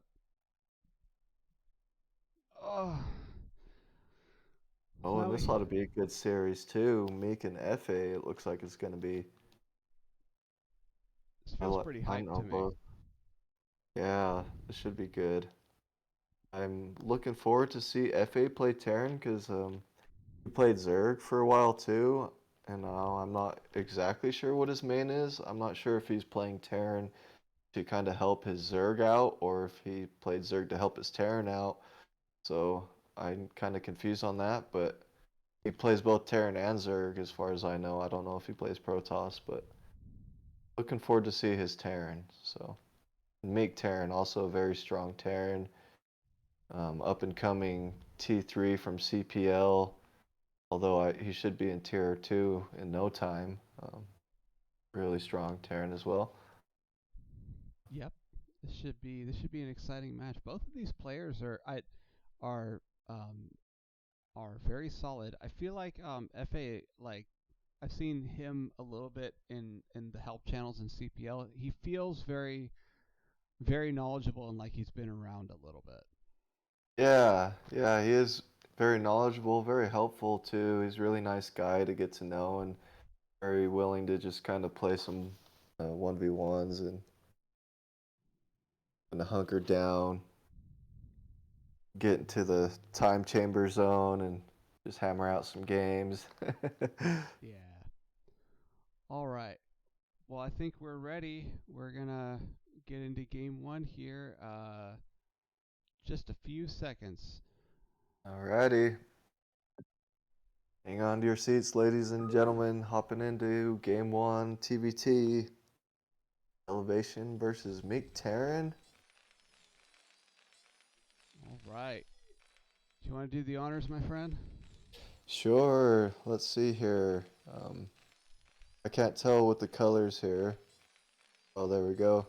Alright, in the bottom left, it's going to be Nam FA. And is FA playing for Loveboat or Hydralisk? Hydralick these nuts. Hydralick. FA playing for Hydralick these nuts. Alright. And in the bottom right, it's going to be Meek Terran playing for Team Loveboat. They have some TVT on this 3-person map. And they are in the bottom spawn locations. Let's see how this kind of works out for them. This looks like I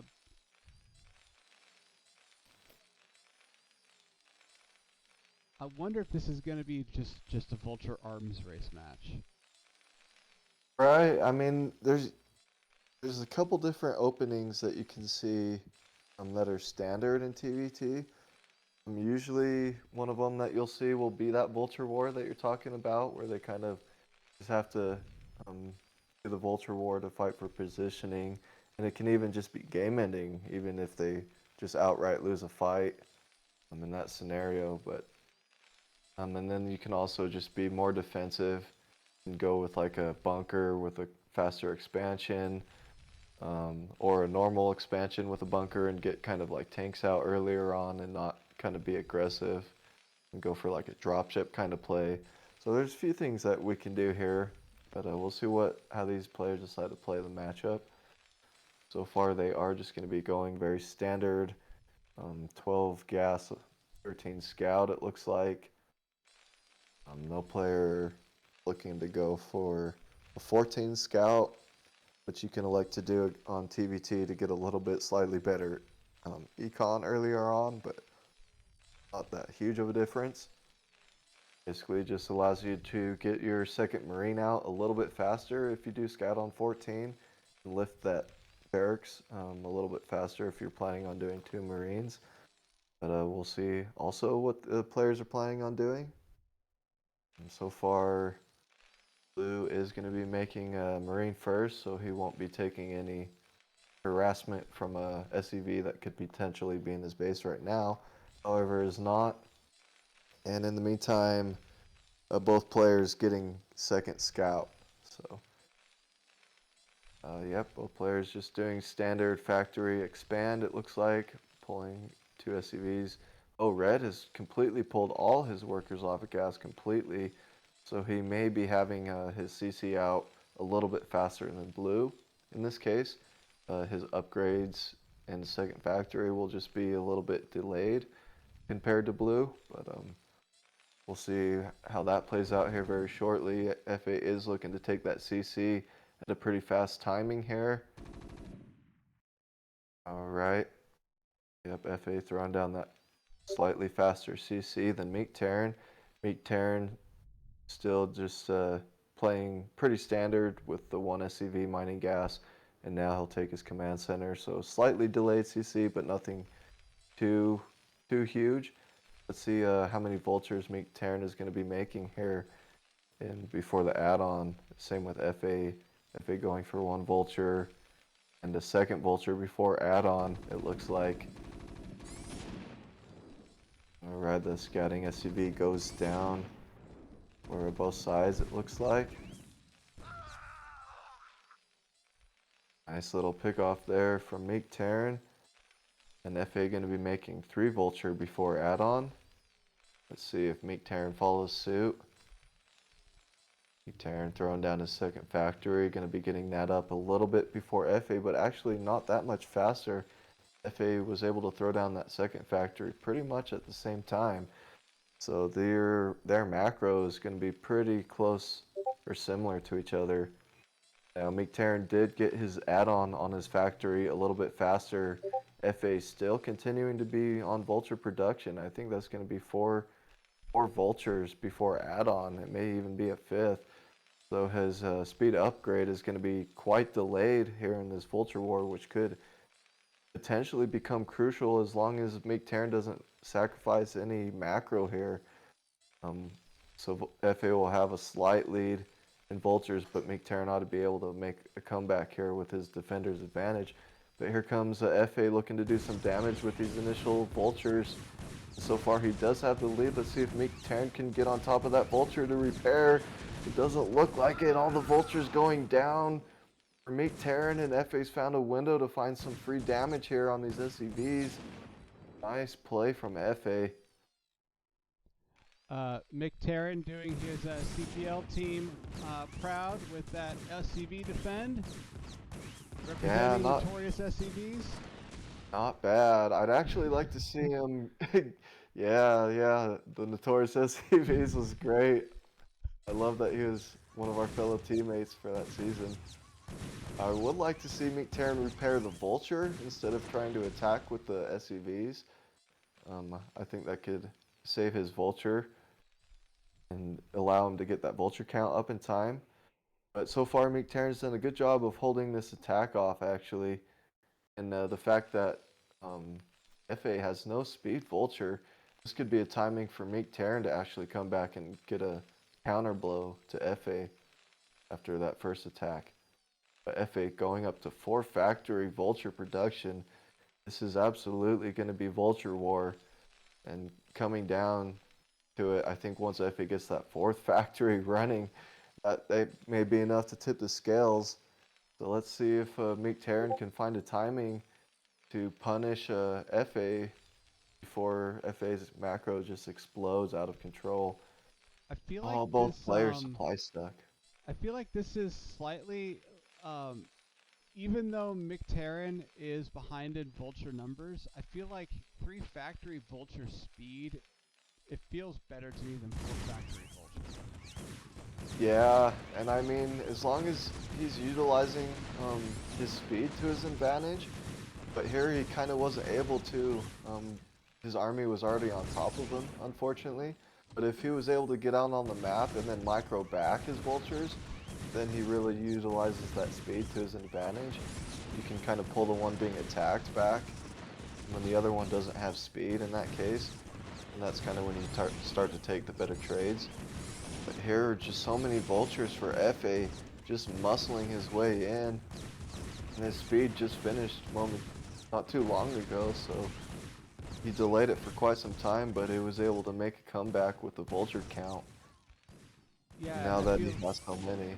if Mick had actually repaired his SCBs and kept his initial vulture count a little bit higher, do you think he would have fared better? I think he would have held on a little bit better, like you said, like having that timing where you did have the speed and the other player didn't. I think that was the timing that he needed to hit. But he did take too much damage and lost too many vultures there earlier on. And I think that was the key to FA's victory here. Well played, well navigated for FA in game one. Absolutely. All right. Nice vulture GG. war. Go back and The 4 factory to put the stamp on it. okay. Let me exit out this rep. All right. It's hard to play, like, so I've been kind of learning Terran a little bit. I've also learned a little bit of Zerg too. But Terran is like, it's hard navigating that vulture. It is. It's very tricky. Very, very tricky indeed. There's so many different variations that can happen. Whereas you time out when to do your upgrade timings and when to add the extra factories. And it's really actually hard to navigate, like you said. So really nice job from FA there navigating his way through that Vulture War. Really cool to see. I personally am a big fan of Vulture War openings. That's the way I would prefer to play in TVT. So Okay. All right. Well, we have one more on the board for Hydralick these nuts. all right. Going into game number 2. All right, game 2 coming in hot. I love it. Okay. Our last game of the night in the top left. Playing for Hydralick these nuts, we have our red Terran, FA. And in the bottom right, playing for the Love Boat, we have our blue Terran, Mick. All right, let's go Terran. Indeed. No matter what happens, I hope Terran wins. As long as Terran wins, I'm going to be okay. And we are on, I believe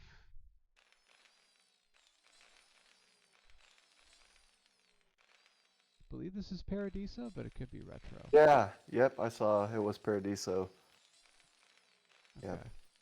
Another very, very popular choice. I'm starting to think it may be the most popular choice for the second map pick of the players this season.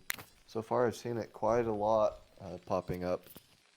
This is I feel like this is a very comfortable, this is a very comfortable map that leads to modern macro. I agree. I feel the same, and I actually picked this map as my second map too because of that reason. It feels comfortable to play on, and you can just kind of get into a normal macro style type of game without having to worry about anything too crazy on the map. Yeah, or I mean, and like a lot of the other maps, they're a little bit older.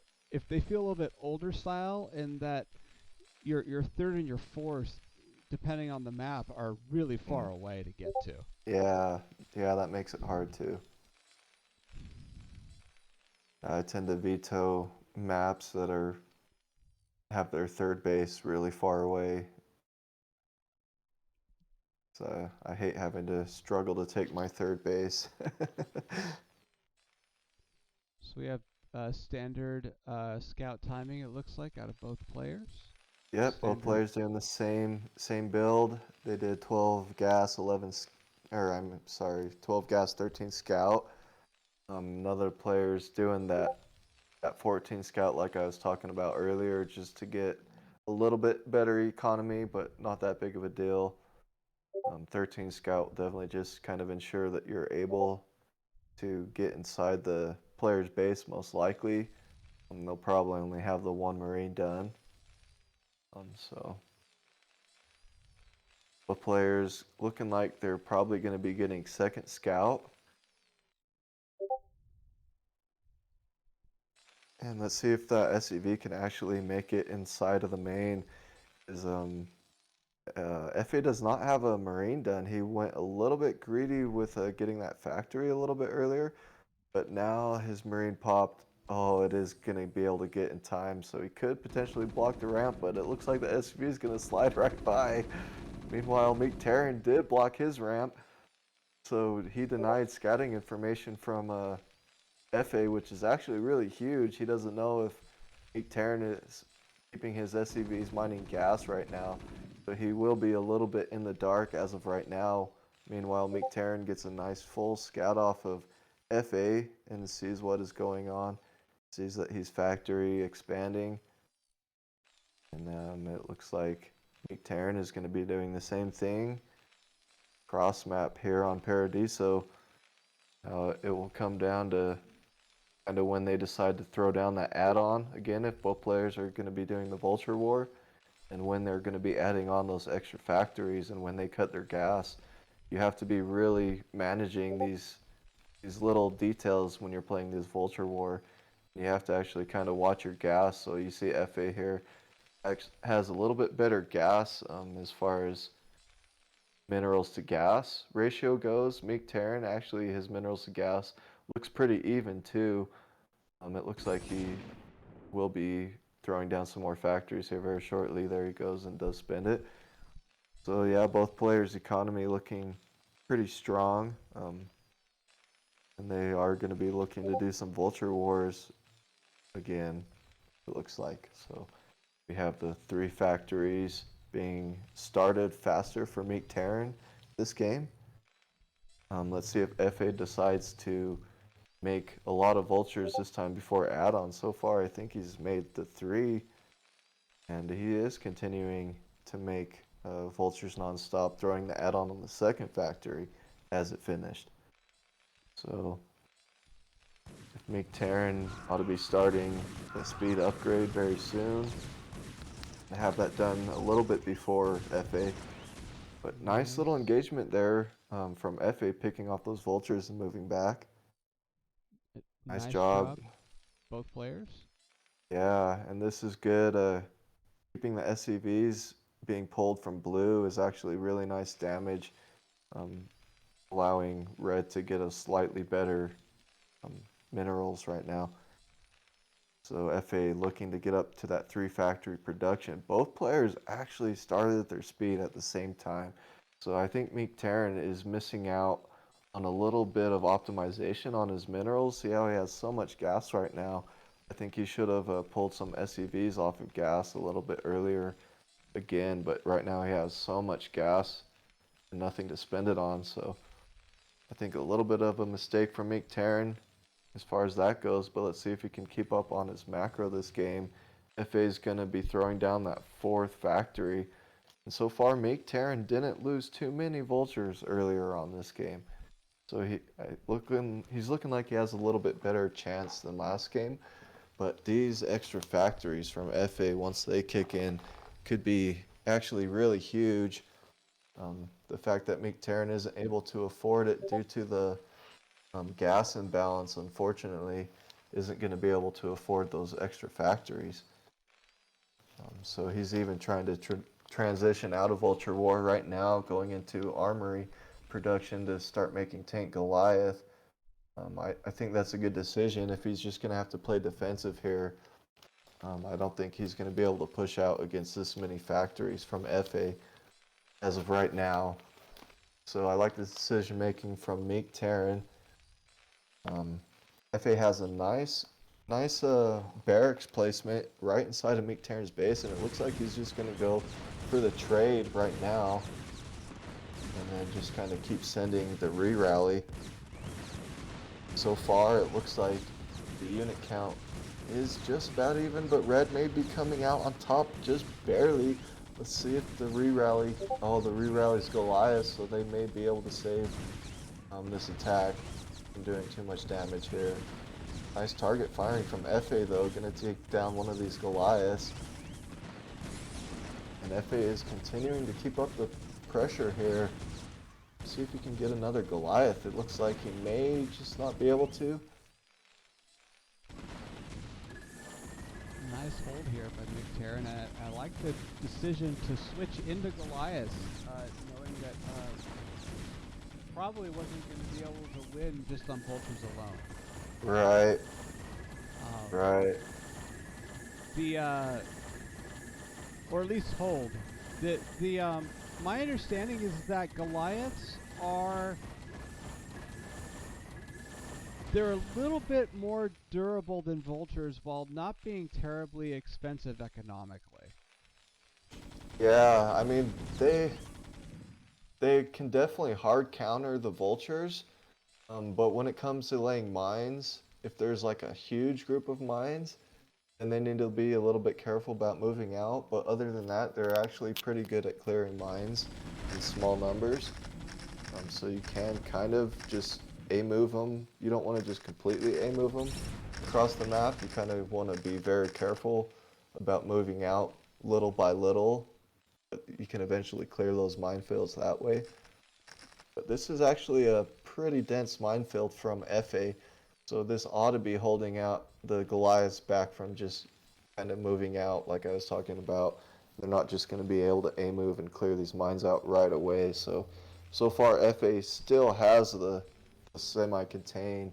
And if he's able to get tanks out on this contain, I think that's really what he's going for here. He is doing a double add-on on 5 factory, 3 no add-on, 2 add-on.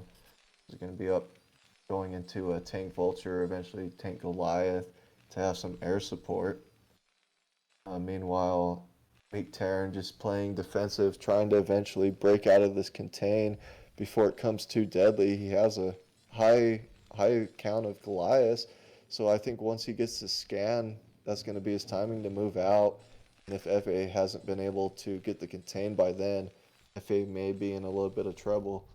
But we'll see here. It's going to come down to these next couple moments here. Here is a siege tank arriving from FA.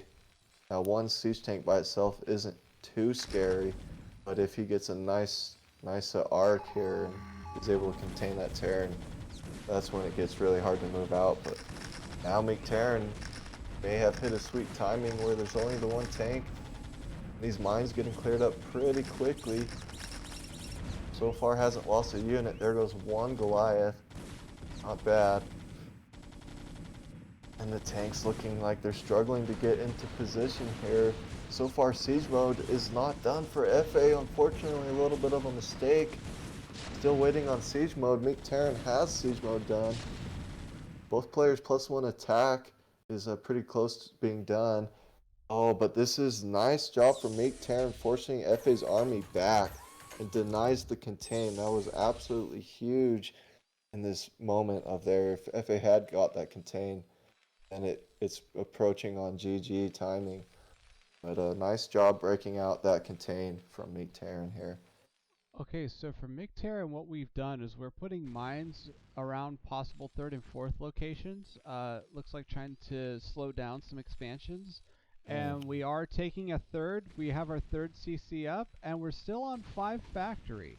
Vulture tank. I still like this position for FA, even though he didn't get the contain. The fact that he has his 3rd CC already done, and once he gets that gas really up and producing, he's really going to be ahead. I think Meek Terran definitely needs to take his 3rd base right away, and maybe even be looking to take a 4th base. But either way, both players' macro is looking pretty strong. Meek Terran has a decent army composition right now. Oh, nice little counterattack from FA, looking to come in to get some damage done, but didn't find too much. Good defense from Meek Terran. But yeah, FA, just the fact that he has that 3rd up and running is, you really need the gas in this matchup. And if he gets that 3rd gas, he can get so far ahead. But it looks like Meek Terran is prepping to take that 3rd gas, which he absolutely will need.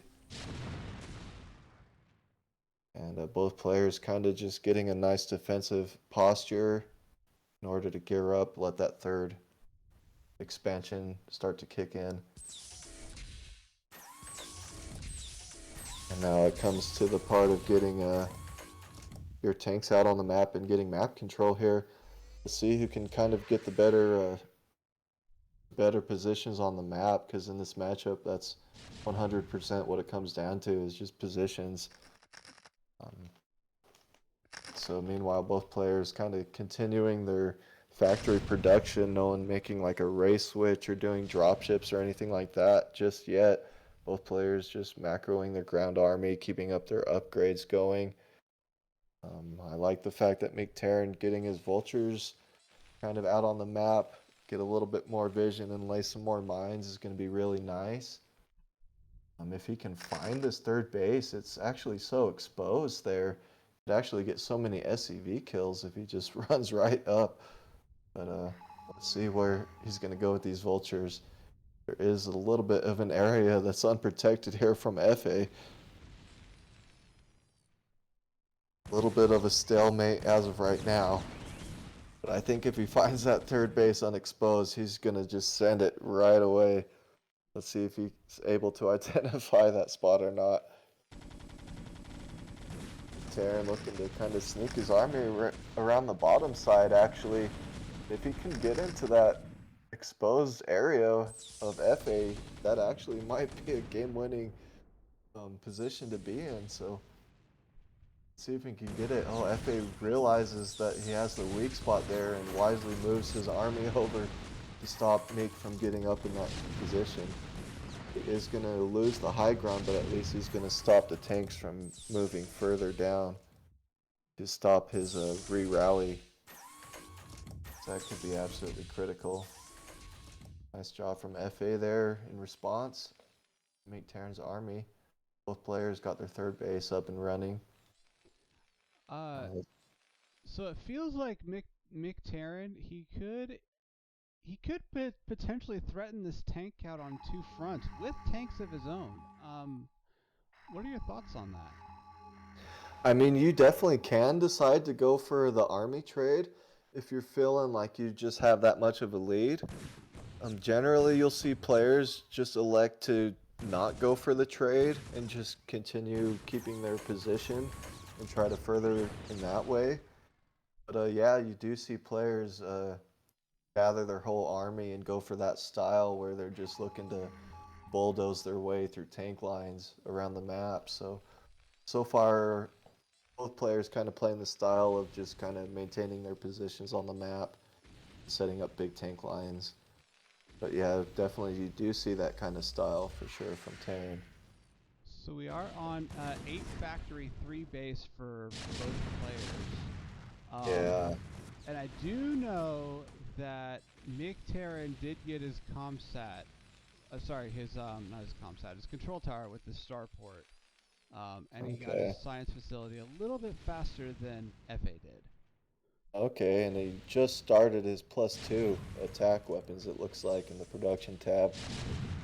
And so yeah, once you get that +2, if you can get that lead where you have +2 and the other Terran doesn't have +2, that's when you start two-shotting their tanks. And it looks so like... that... Oh, I'm sorry. Oh no, you're good. I'm just going on. That's when their tanks become really powerful, is when you get that +2. It looks like they're both about even in army now, I would say. Oh, nice trade there. Excellent, That was excellent from McTerran. Yep. Pretty similar though in supplies, like almost dead even as supply count. FA only has like 4 more workers, so overall, yeah, we're pretty dead even. Both players kind of fighting out, trying to find the slightest bit of weakness in the other player's defense to try to break these positions. Oh, FA coming down. Oh, man. Ooh. I don't know if... Oh. Yeah, the mine.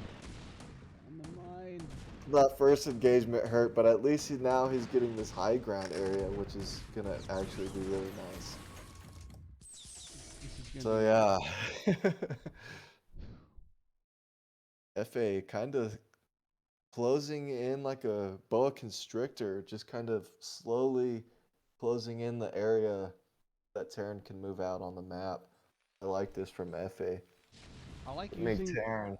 the Wraith for scouting. Yeah, support. that's actually huge. That's really huge to get that extra shot off even sometimes. With the other player might not even get it if he doesn't have the vision. Oh, nice mines from McTarrant. Nice job Clearing taking up out the Wraith. tanks. Yeah, both really good engagements from both sides, actually getting really nice fights. Yeah, wow, now McTarrant regaining this area of the bottom side of the map. And it's just kind of coming down to whoever gets this position, I think is really just going to be able to start muscling their way around the map and open up those other expansions. But yeah, they need to get those positions kind of hunkered down to keep those units from just trickling in. There is still a few weak spots around the top side of the map that players can decide to exploit if they are sick of going around the bottom side. So we'll see how that kind of plays out. McTarrant's macro really starting to kick in here. I think he managed to come out and supply somehow quite a bit ahead. He's got like out of 20 supply lead right now, which is kind of crazy. Not long ago they were pretty dead even, so. I think we're McTarrant's building out of 9 fact and FA's still on 8. Okay, wow. Yeah, I like to see Meat go around this top side because it is pretty unexposed and pretty open. So especially that fourth base, I don't think there's anything there protecting. And I think McTarrant has found it out and he's going in right for the attack. He could actually take down 2 bases right now. Oh, this is actually looking really scary for FA. He's got to get some army in position. There we go. Oh yeah, this is super strong position for McTarrant. Oh man. Oh, I'd like to see him get those tanks to be hitting that CC, but unfortunately they're just barely out of range there. They are going to be able to take out the 12 o'clock. So that's not nothing, but should have had 2 bases here, I think. But still, this is pretty strong for McTarrant taking out this base, and the fact that it's a gas base, that's really huge. Oh wow.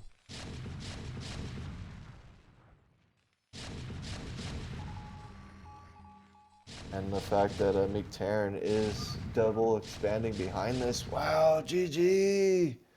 Wow. McTarrant taking it down to 1-1. What a series, man. Incredible, man. Tying it up. Wow. Do we have a game 3? I thought I only saw 2 games. Yeah, well, let's see.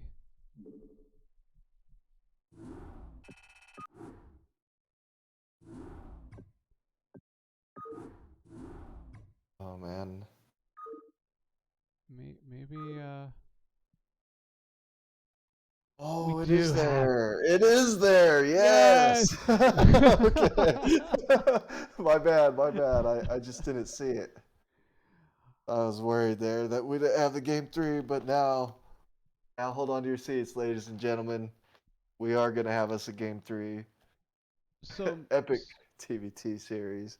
So McTarrant really just winning that game with just solid positioning and just Yeah, man. strategic thinking. I feel Really like. did. I mean, FA looked like he had the game, like he had the advantage earlier on, having that third earlier, having the factory explosion earlier, but McTarrant was able to make it work out for him. So well played, McTarrant. I think even the fact that he got his upgrade started a little bit earlier eventually played to his advantage. So nicely navigated, McTarrant. Yeah, and I liked his decision to go into 3-fact Vulture before getting Vulture speed this game, McTarren. I feel like Yeah. that might have made a difference in the early game, actually. Yeah, I think it actually allowed him to have a little bit better macro too. And like you said, like he lost so many vultures in that first game. In Hmm. the second game, he kind of made the adjustment to where he didn't lose as many. So I think that was huge, like you said, for sure. All right. Looks like we're getting ready to go into game 3. All Last right. last game, last series of the night, of the afternoon, I Epic, should man. say. All All right. right.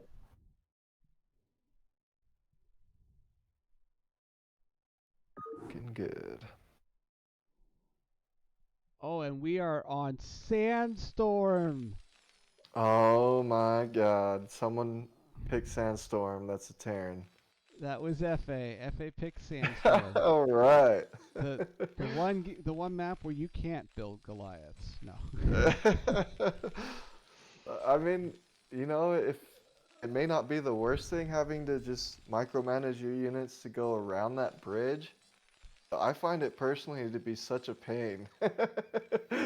It's like the smallest little thing that just makes everything so hard for me, but Oh, kudos to FA for just being willing to put up with that.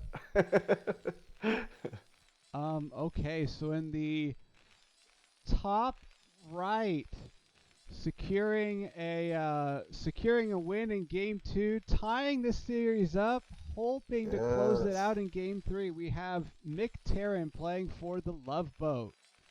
Whoop, whoop. And in the bottom left, we have our red Terran. Didn't quite make it work in game 2, but you know what? Series tied. Anything could happen. We have playing for Hydralick D's Nuts, FA. Whoop, whoop. Let's go, Terran. Like I said, I'm gonna be happy as long as Terran wins. So far we're looking in good shape. Unfortunately, ladies and gentlemen, there is gonna be no BBS this series. Unfortunately, but it may or may not happen in the future. So stay tuned for the BBS in the future. Indeed. Alright, this time it looks like Meek Terran is going to get a slightly faster scout off on a two-person map. Let's see if he's going to be a little bit annoying with the scouting SUV. Actually kind of disturb the SUV on the factory or even on the barracks could be super annoying here. So Meek Terran gets in, sees everything going on, and starts to pull back. Okay, deciding not to be too annoying or too aggressive with that SUV. And now FA getting into the main of Terran and gets right in from the Marines. Oh, FA electing to go to take some damage off this Marine. And in that case, he may be deciding to plan for a push afterwards, which you can actually kill that Marine with fantastic SCV micro, but you have to be really on top of it. So it looks like FA actually lost that scouting SCV for his troubles. And unfortunately, FA did not see the gas of Mick Terran. So once again, this game, FA will be a little bit in the dark. However, it may not come to matter as both players seemingly doing the same build, which is a little bit fortunate for FA. So he's not going to be getting blind, one base, three factory, or something crazy like that. So make Terran gonna get in a second time, get off a second scout with this one scouting SUV. Nice value from that first scouting SUV actually. Keeping it alive and getting that second scout was really nice. And it saw the vulture being made, knows that it's not super greedy instant add-on build, and he also saw the CC at the natural. And so let's see what the response is going to be from Meek Terran. Both players making Vulture before add-on. Interestingly enough, so right as Mick saw this factory building a Vulture when the SCV left, FA immediately started his second factory, so he's gonna have a slightly faster second factory that's gonna be building Okay. Vultures. Nice. I do like that faster factory timing, and now Meek Terran throwing down a third one. So it looks like Meek Terran, I think, did 2 Vultures before add-on, or maybe he did 1 Vulture before add-on. Oh, okay, he did do 2 Vultures. And I think FA is continuing that style of just making Vultures non-stop and making the add-on out of the second factory. Or he might have done some sort of variation, but it's the purpose of FA's build is so that he can have the earlier Vulture count and push out to get some earlier damage. So let's see if he's going to go for that play here. It looks like he is going for that play, but the Vulture's bumping into the ramp. Unfortunately, Oh, on the bottom, yeah, they were bumping into that mineral. So now this is just buying time for Make Terran to get his factories producing, since he did a slightly faster add-on. It so looks like their speed upgrades are pretty similar. McTerran did a slightly faster speed. He's going into a faster 3 factory speed, but it looks like they're both going to go into that build. That Right? Like they kind of arrived at the same build, just kind of like a different way of getting there. So it looks like both players have similar macro. I think McTerran slightly ahead on SCV count. Mm-hmm. Maybe FA might have missed a few SCVs, perhaps. But yeah, so far FA looking to take the early map control. Oh man, and like I said, that spot of bumping those vultures into that mineral patch can be so annoying. Even on the opponent's side, you gotta babysit it on two different points. So once you come into the actual Vulture War, getting your re-rally out there is actually going to be quite a bit of a pain. And right now, Meek Terran has the defender's advantage and has quite a bit more Vultures actually in the 5 spot. factories here for Mick. Wow, yeah, that's a fast 5 factories from Mick. Oh man, this is sort of what FA did to Meek Terran in game 1. So now Meek Terran kind of reversing it. However, FA is going to be adding up to 5 factories to match this as well. So their macro ought to be fairly similar. However, Meek Terran's 5 factories is going to be done first. So we'll see if he can find the timing to take advantage of that situation. Oh man, these vultures just trying to bumping their way through that mineral patch on the ramp. So annoying.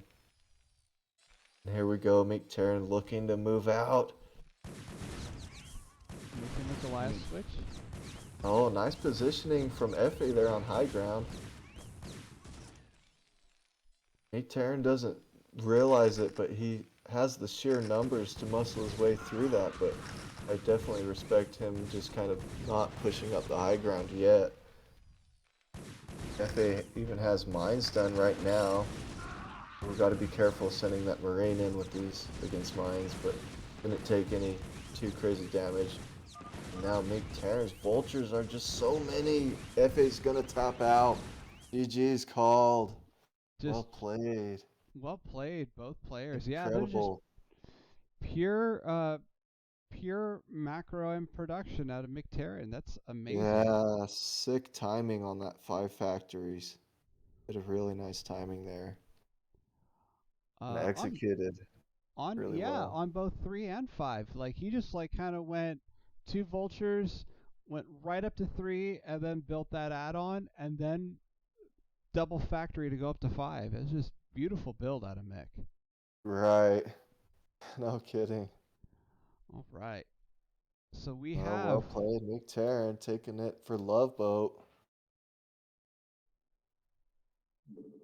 which they needed to take a win that series since Hydra licked these nuts. Were coming out ahead. But well done, Indeed. McTarren. Get some points for Team Love Boat. All right.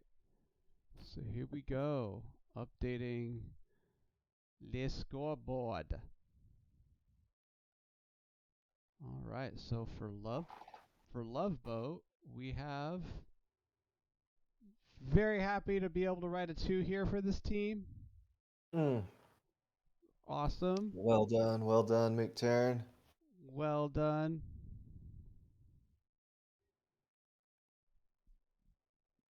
And FA, not not doing a shabby job by any means, putting in yet another point on the board for Hydralick these nuts. Yeah, man, really nice to see FA playing some Terran, playing some Vulture War even. Really cool to see his games, and we got us a 3-game series, so that was really nice to see. Indeed. All right. So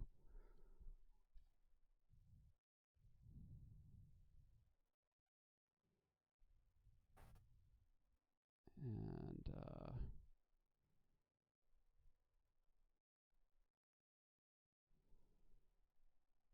all right. So here's our final score of the night. Everyone, thank you for watching such an exciting set today. Indeed. Thank you for having me, Breeze. My pleasure. It's always a pleasure casting with you, AK. Much love, much love.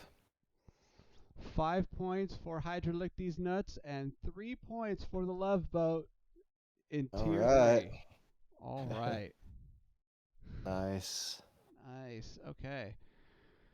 Well, that will about do it for the stream. I want to see who's on before I start gearing up to sign off here. All right. Because if Anderson is still on, I am going to raid Anderson. So. Nice. Well, thanks again, Breeze, for having me, man, and we'll see everyone next time. My pleasure. Yeah, thank you again. I look forward to seeing you next time, AK. Oh, much love. Thank you, Breeze. See you, brother, man. See you later. All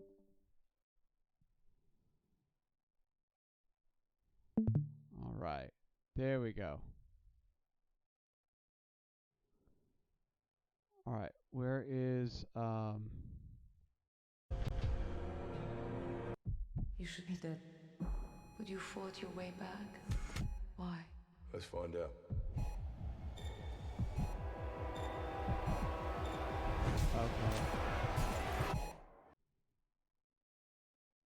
Okay. So it looks like Anderson is not on today. Unfortunately, I thought I would see him streaming. Nonetheless, it's all right. G5, thank you so much for the follow. I appreciate it. Tetsuo, thank you for the follow. And okay. Erob as well, thank you for the follow. And thank you all for coming. Light Swarm, Vile, thank you so much for showing up and chatting today. I hope you all enjoyed these games. I am looking for something to raid, someone to raid. And then we'll wrap this up.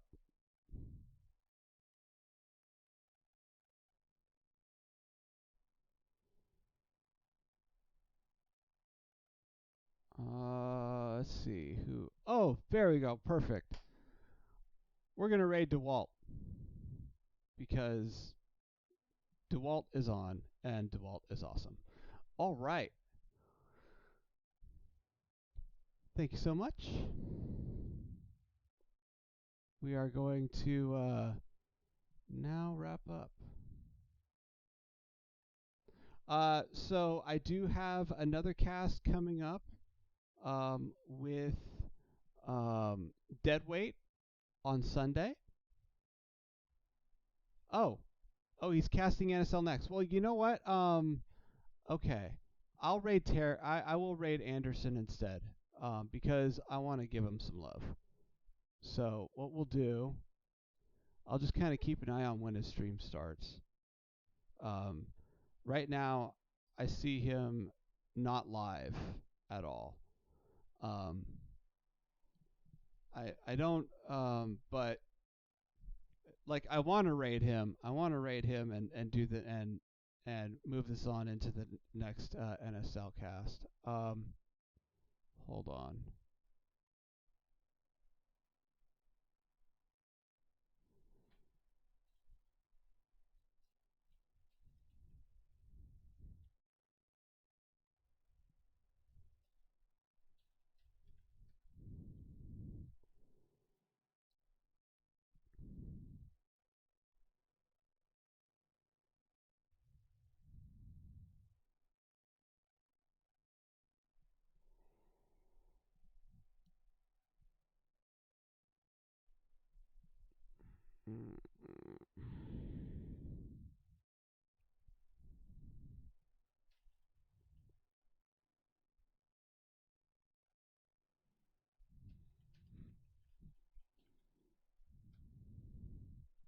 All right, so Anderson, I just talked with him. He's not going to be live yet.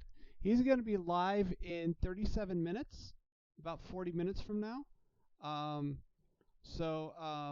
What I'm going to do is I'm just going to plug some people's channels.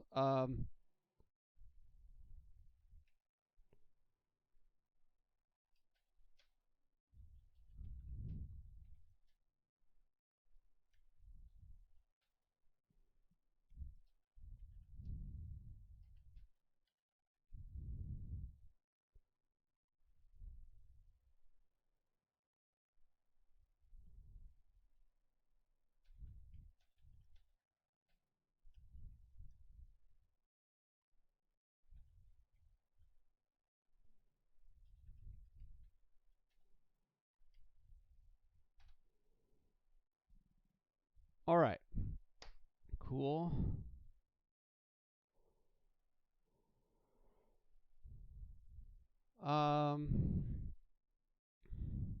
Okay. So I'm going to be doing another cast with Deadweight on Sunday. It's going to be we're gonna do another tier 3 cast. It's gonna be about 12 p.m. Eastern time, and yeah. Also, you're also welcome to join my Discord as well. I will you can see how to join my Discord on my Twitch. But we have some fun stuff. You get the fastest notice about when I'm going live. We also have some fun in-server stuff set up that I'm very excited about. So anyway, thank you for watching. Stay tuned again on Deadweight's Twitch. More casts. Go check out Anderson. We're gonna sign off here and go raid DeWalt shortly. All right, now that we have that all figured out.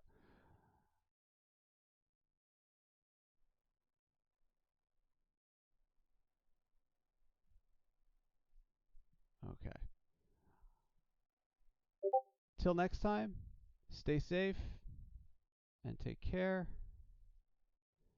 And I will see you all very soon. Thank you so much for tuning in. I hope you had a lot of fun.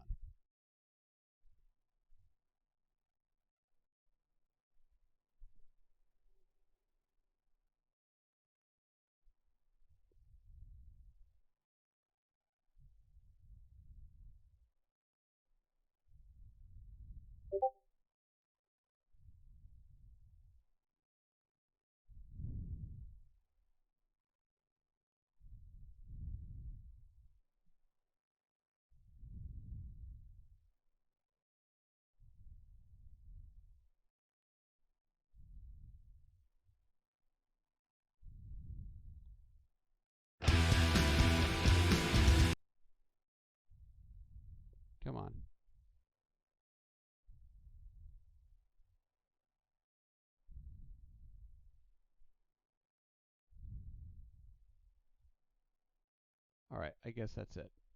Okay. All right, now we're off.